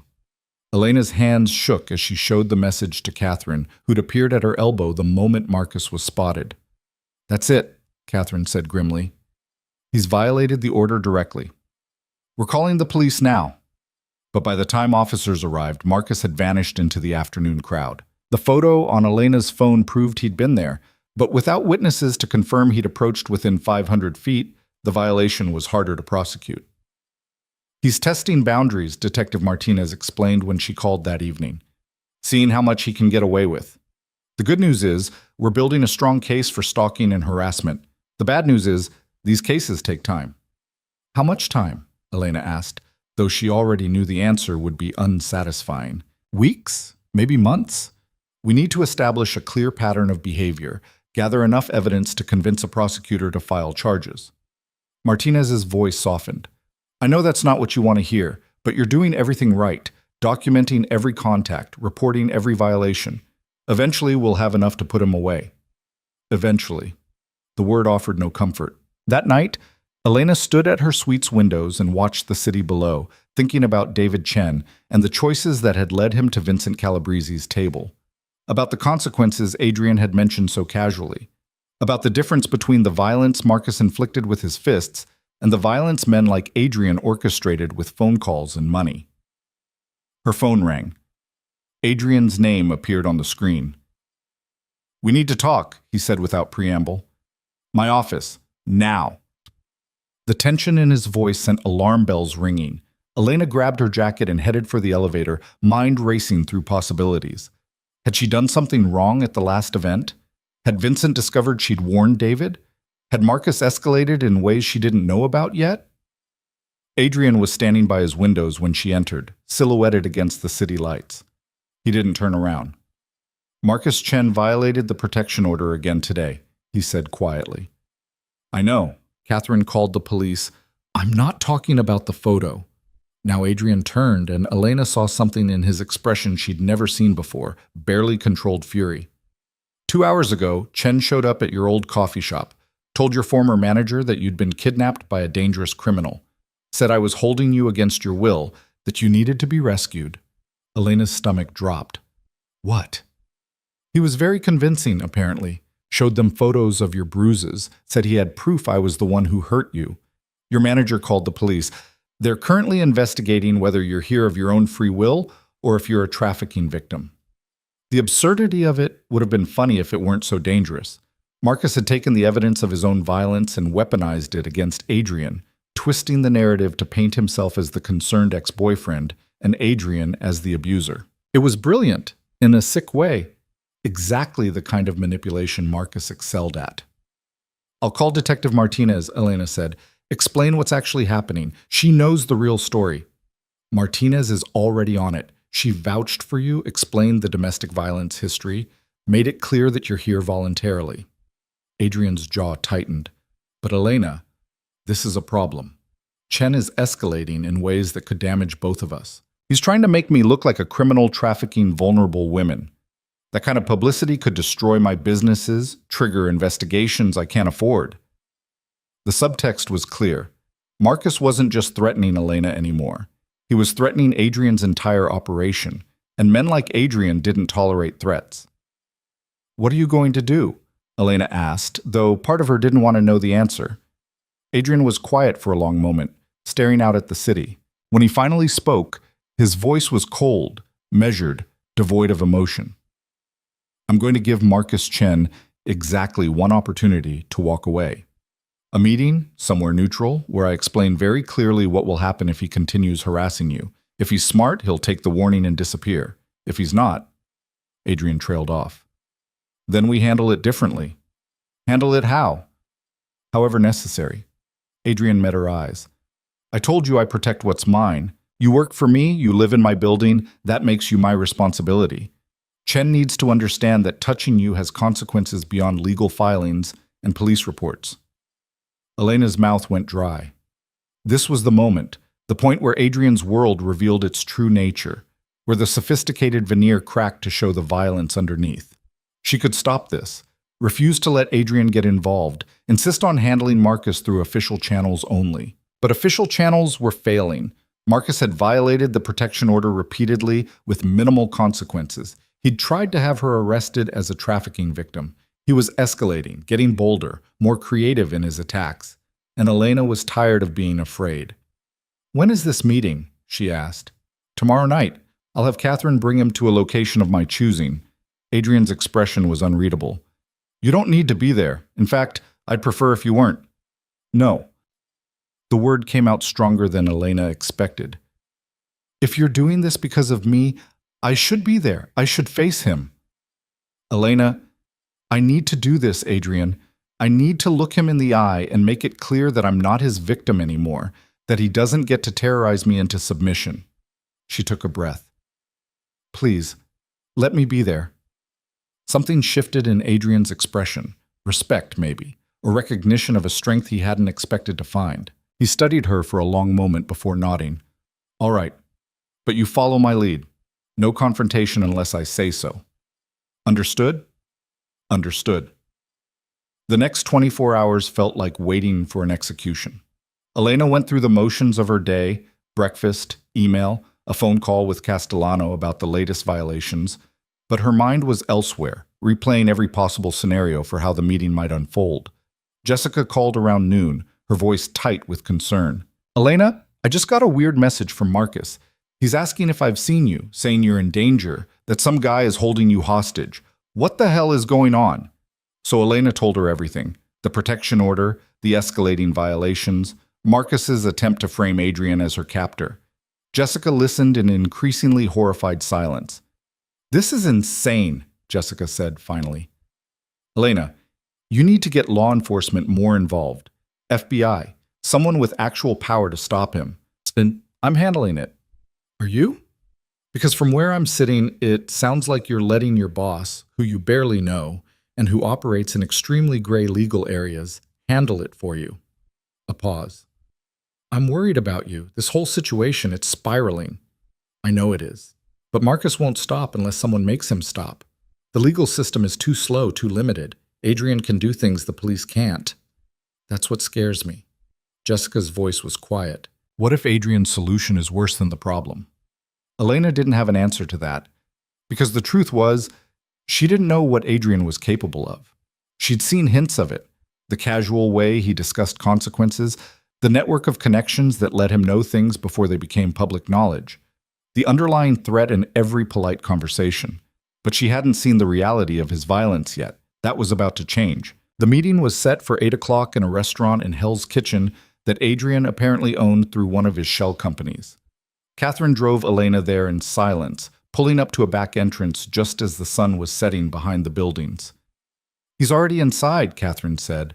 "Second floor, private dining room. Adrian's waiting for you."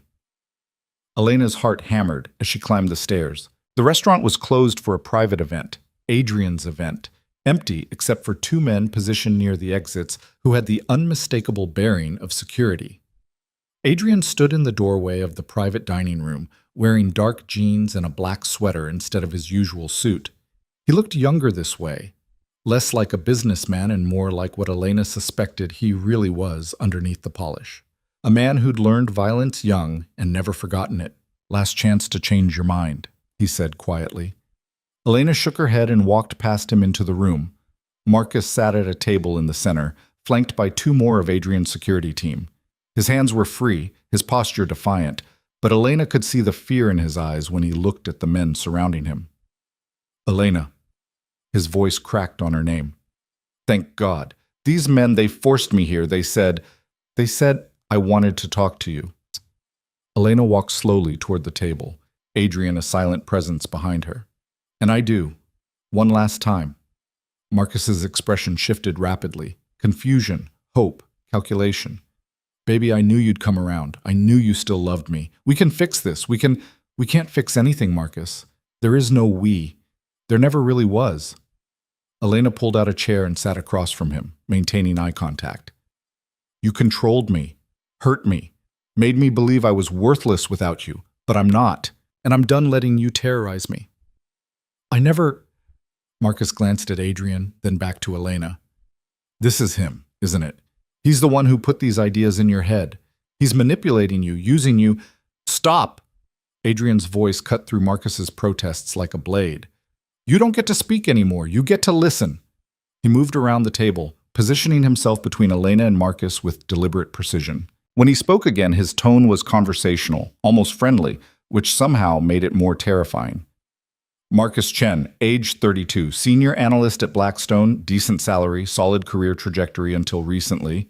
You have a problem with anger, with control, with accepting that women are autonomous human beings rather than property. Adrian pulled out his phone, scrolling through something. You violated a protection order 7 times in 2 weeks. Sent flowers, emails, made false police reports, showed up at Elena's old workplace to spread lies about her current situation. You've also been researching me, my businesses, my properties, looking for ammunition. Marcus's face had gone pale. How did you... I make it my business to know things, especially when someone threatens what's mine. Adrian set his phone on the table. Here's what's going to happen.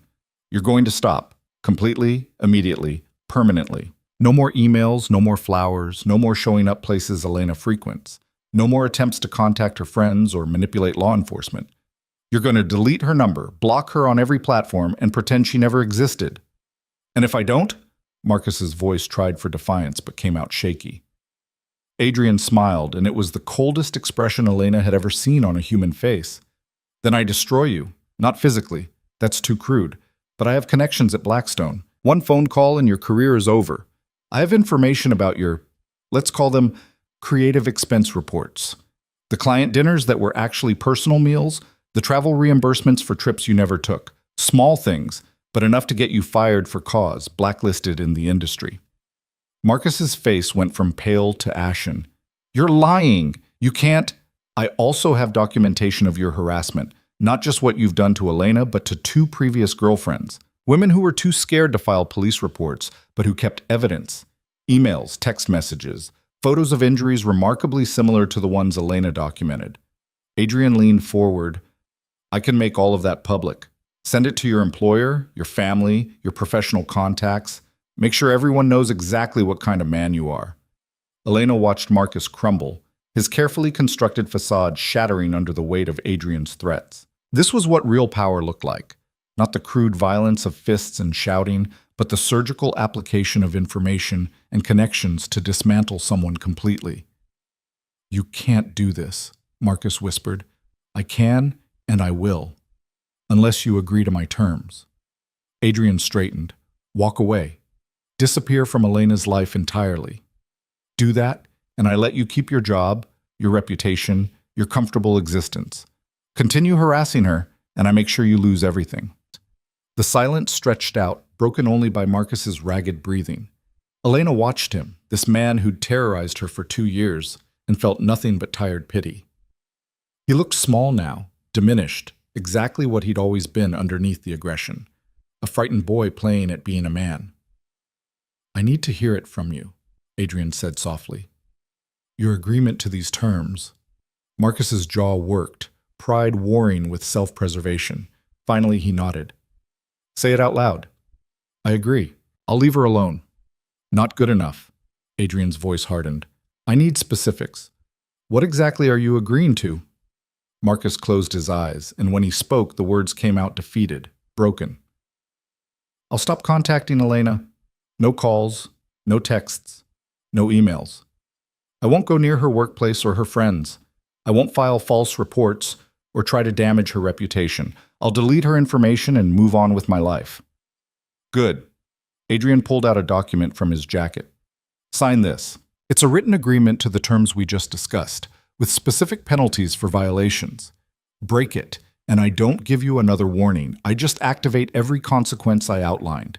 Marcus signed with shaking hands, each stroke of the pen visible defeat.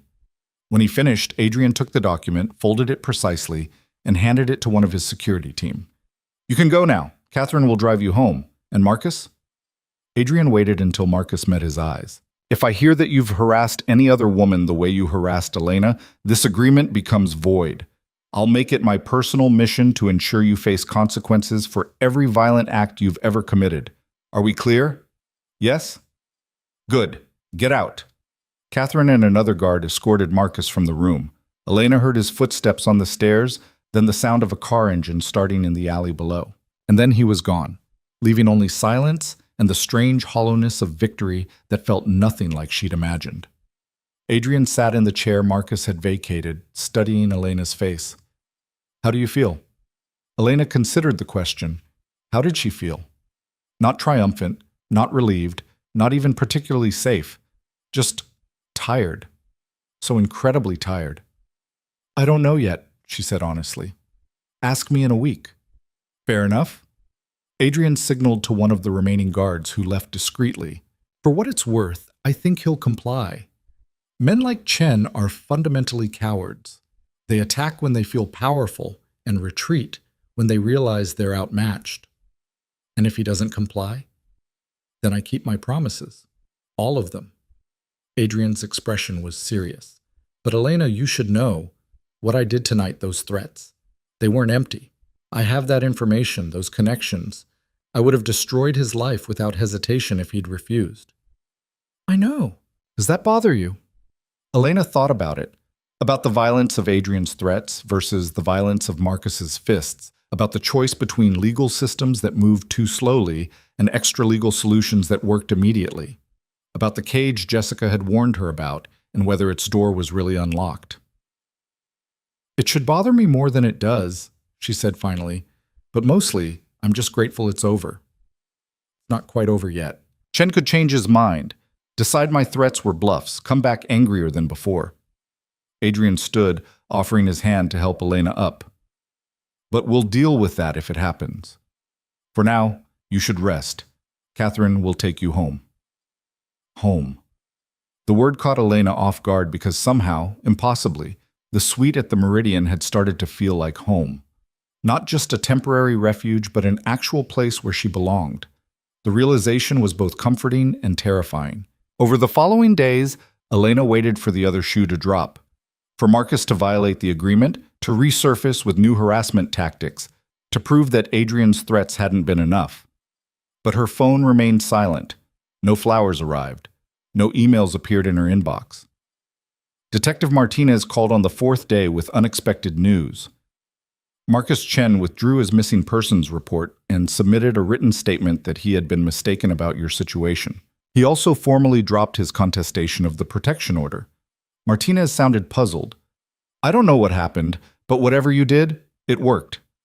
Elena thought about the fear in Marcus's eyes, the defeat in his signature on Adrian's document. "I just made it clear that continuing to harass me wasn't worth the consequences." Well, whatever those consequences were, they were effective. You're free to move on with your life now, Miss Voss. No more looking over your shoulder. After the call ended, Elena stood at her windows and let herself cry. Not from sadness or fear, but from the sheer overwhelming relief of being free. Actually, truly free. No Marcus hunting her, no constant vigilance required, just the possibility of building a life on her own terms. Jessica's reaction to the news was more complicated. "I'm glad he's leaving you alone," she said when they met for coffee that weekend. "But Elena, what did this Adrian guy do to make that happen? Because Marcus doesn't seem like the type to just give up." Adrian had information Marcus didn't want made public. He made it clear that continuing to harass me would cost more than it was worth. Elena stirred her latte, avoiding Jessica's eyes. It was effective. "So now you're indebted to a man who uses blackmail and intimidation to solve problems." "It wasn't like that, wasn't it?" Jessica leaned forward, voice intense. "Elena, I love you. I'm thrilled that you got away from Marcus, but I'm worried you've just traded one dangerous relationship for another. Adrian may not hit you, but he controls your housing, your income, your safety. That's still control." "It's different. I can leave anytime I want." "Can you? Really?" Jessica's expression was sad, not accusatory. "Because from where I'm sitting, it looks like you're dependent on Adrian for everything. What happens if you want to quit? Do you think he'll just let you walk away with everything you know about his business?" The question hit harder than Elena wanted to admit. Because Jessica was right. She knew things now. About Vincent Calabrese and his money laundering, about the guests at Adrian's events who operated in legal gray areas, about the way Adrian solved problems through intimidation and connections rather than official channels. She was complicit, and complicity created its own kind of cage. I don't know, Elena admitted, but I do know that right now I'm safer and more financially stable than I've been in years. Maybe that's not perfect freedom. Maybe it comes with strings attached, but it's better than where I was. Is it enough, though? Just being better than Marcus? Jessica reached across the table, gripping Elena's hand. You deserve more than that. You deserve actual independence, real autonomy, a life you build for yourself rather than one someone gives you. The words stayed with Elena for days, echoing through her mind during events and quiet evenings alone. She thought about the contract she'd signed, the salary she earned, the suite she lived in, about the skills she was developing, reading people, navigating elite social circles, understanding the unspoken rules of wealth and power, about who she was becoming in Adrian's world versus who she might be outside it. The answer arrived unexpectedly on a Tuesday afternoon. Elena was reviewing notes from a recent event when her phone rang, a number she didn't recognize. Miss Voss, this is Margaret Chen from the Thornton Foundation. I'm calling because your name was recommended to us as someone with exceptional talent in event coordination and guest relations. Elena's heart jumped. Recommended by whom? Adrian Moretti, actually. He spoke very highly of your skills and suggested you might be interested in a position with our organization.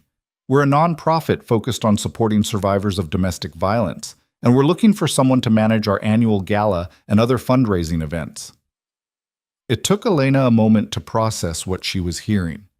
Adrian had recommended her for a job, a legitimate, independent job with a nonprofit organization. I'm very interested, she said carefully. Can you tell me more about the position? Margaret outlined the role. Full-time, $60,000 a year, benefits included, working with a team to coordinate events that raised money for shelters and support services. It was less money than what Adrian paid her, but it was real, it was meaningful, and most importantly, it was entirely separate from his world. It was a door out of the cage.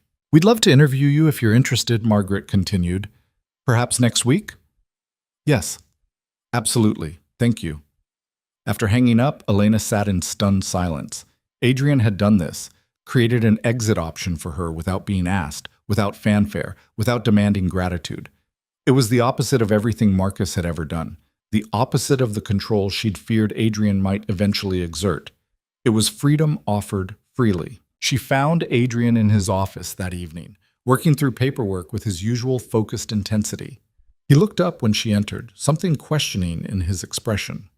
The Thornton Foundation called me today, Elena said without preamble. Did they? Adrian's tone was carefully neutral. And you recommended me for their events position. Why? Adrian set down his pen, leaning back in his chair. Because you're good at what you do, and they need someone with your skills. Also because I thought you might want options. Options? Yes. Options. He met her eyes directly. Elena, you're not a prisoner here. You never were. I hired you because you had skills I needed, and I could offer you resources you needed. That was the deal. But deals can change. Circumstances can evolve. If you want to build a career in legitimate nonprofit work, you should have that opportunity. Even though it means losing me as an employee? Even though. A slight smile. You've more than earned your salary over these past few weeks.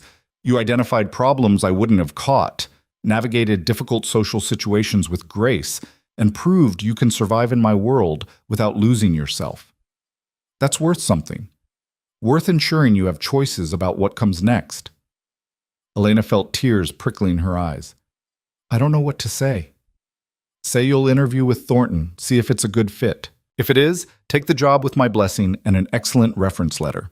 If it's not, your position here remains available for as long as you want it. Adrian paused. But Elena, whatever you decide, the suite is yours for another 6 months minimum, paid in full. You don't have to worry about housing while you figure out your next steps. The generosity of it was staggering. Elena had expected many things from Adrian: calculated manipulation, strategic generosity, the slow tightening of control disguised as care. She hadn't expected actual, genuine concern for her well-being independent of what she could provide him. Why are you doing this? She whispered. Because I remember what it's like to have no options, to feel trapped by circumstances and desperate enough to make dangerous choices. Adrian's expression softened. I offered you a way out of one cage. I'm not interested in building you another one. That night, Elena called Jessica and told her everything. The job offer, Adrian's recommendation, the housing he'd promised regardless of whether she continued working for him. Holy shit, Jessica breathed. Elena, that's incredible. I mean, I did not see that coming. Neither did I. So what are you going to do? Elena thought about it, about the Thornton Foundation and meaningful work that directly helped women like her, about the skills she'd developed in Adrian's world and how they might translate to something both legitimate and fulfilling, about the freedom to choose without financial desperation driving every decision. I'm going to interview with Thornton, she said, see if it's the right fit. But Jessica, even if I take that job, I think I want to stay connected to Adrian's world in some way. Maybe as a consultant, maybe just as someone who occasionally helps out at events. Because as complicated as it is, I've learned things there. About power, about confidence, about navigating spaces that used to terrify me. Just promise me you'll be careful, that you won't let gratitude turn into obligation. I promise. The interview with Thornton went better than Elena could have hoped. Margaret and her team were passionate, professional, and deeply committed to their mission. The position would involve coordinating 4 major events per year, managing vendor relationships, and working directly with survivors to ensure the foundation's work actually served their needs. It was perfect. Elena accepted the job on the spot, start date in 2 weeks. When she told Adrian, he smiled with what looked like genuine pride. Congratulations, they're lucky to have you. I couldn't have gotten this without you. The skills, the confidence, the recommendation. You had the foundation already. I just gave you a space to rebuild. Adrian stood, offering his hand for a formal shake. It's been a pleasure working with you, Miss Voss. And if you ever need anything, reference, advice, someone to make a problem disappear, you know where to find me. Elena took his hand, surprised by how much she'd missed this. The events, the observation, the strange thrill of navigating dangerous spaces with Adrian's protection. But she'd missed the cage more than she'd missed the safety it provided. Thank you, she said, for everything. For seeing potential in me when I couldn't see it in myself. For protecting me when I needed it. For letting me go when I was ready. That's what freedom is, Adrian said quietly. Knowing you can leave and choosing to stay, or choosing to go and knowing you're welcome to return. The next 2 weeks passed in a blur of transition. Elena worked her final events with Adrian, training a replacement he'd hired, a young woman named Sarah who reminded Elena painfully of herself just a few weeks earlier, running from something she couldn't name yet. Elena made sure Sarah knew about the resources available, the skills she'd need, the ways to maintain independence even while accepting Adrian's help, paying forward the gift she'd been given. On her last day as Adrian's employee, Elena packed up her things from the suite, not moving out since Adrian had insisted she stay rent-free for 6 months, but preparing for the psychological shift from dependent to independent. Jessica helped, providing running commentary and occasional tears. I can't believe how much has changed in just a month, Jessica said, wrapping a wine glass in newspaper. You went from terrified and broke to employed and safe. It's like watching someone transform. I'm still terrified sometimes, Elena admitted. Still have nightmares about Marcus. Still worry that this is all too good to be true and something will collapse. But you're handling it. Building something real. Jessica hugged her fiercely. I'm so proud of you, Elena. So proud. Elena's first day at the Thornton Foundation felt like stepping into a parallel universe. The office was small, crowded with donated furniture and whiteboards covered in fundraising goals. Her coworkers were earnest and overworked, fueled by coffee and genuine commitment to their cause. It was nothing like Adrian's sleek, controlled world. It was perfect. Margaret introduced Elena to the team, walked her through current projects, and left her with a stack of files about the upcoming winter gala. As Elena dove into the work, she felt something she hadn't experienced in years. Pure, uncomplicated purpose. This mattered. Not in the abstract way Adrian's events had mattered, where success meant protecting criminal enterprises from scrutiny, but in concrete, measurable ways. Every dollar they raised meant shelter beds for women fleeing violence, legal services, counseling, job training, everything Elena had needed when she left Marcus and couldn't access through official channels. She could do this. More than that, she could excel at it. 3 months into her new job, Elena received a text from an unknown number. Her stomach clenched instinctively before she read the message. Saw the article about Thornton's record-breaking gala. Well done. You found your calling. A.M. Adrian, reaching out just enough to let her know he was watching, proud, available if needed, but not demanding, not controlling, not trying to pull her back into his orbit. Exactly the kind of connection Elena could maintain safely. She typed back, "Thank you for everything." His response came immediately. "You earned it. The suite is yours for another 3 months if you need it. After that, you're on your own, as it should be." Elena smiled at her phone, then tucked it away and returned to work. 6 months after leaving Marcus, Elena signed the lease on her own apartment, a small one-bedroom in Brooklyn with good light and neighbors who seemed friendly but not intrusive. It wasn't the Meridian's luxury, but it was hers, paid for with money she'd earned doing meaningful work. Jessica helped her move in, along with 2 other friends Elena had slowly reconnected with over the months. They painted walls, assembled furniture from IKEA, and christened the space with cheap wine and laughter. "To new beginnings," Jessica toasted, raising her glass. "To freedom," Elena added. And finally, impossibly, she meant it. Marcus became a ghost, a memory that occasionally surfaced in nightmares or moments of unexpected fear, but no longer a present threat. Detective Martinez called once to inform her that Marcus had moved to Boston for a new job, effectively removing himself from her sphere entirely. Whether that was genuine geographic coincidence or the result of Adrian's continued influence, Elena didn't ask. Some answers were better left unknown. Adrian she saw occasionally, at charity events where their professional spheres overlapped. They maintained cordial distance, a polite conversation here, a professional collaboration there. He never asked her to return to his employment, and she never felt obligated to offer. It was the healthiest relationship with a man Elena had experienced in years. On the 1-year anniversary of the night she'd fled to the Meridian, Elena stood on her apartment's small balcony and looked out at the Brooklyn skyline. She thought about the woman who'd stumbled through the rain with $300 and terror in her heart, about the choices that had followed, some brave, some desperate, all leading inexorably to this moment. She'd survived. More than that, she'd transformed, turned trauma into strength, dependence into autonomy, victimhood into advocacy. Her phone buzzed with a message from the Thornton Foundation's director. "Board approved your proposal. You're now our Director of Events and Survivor Services. Congratulations, you've earned it." Elena read the message 3 times, letting the reality sink in. Director. A title she'd earned through skill and dedication, not given as charity or extracted as payment for enduring abuse. Hers.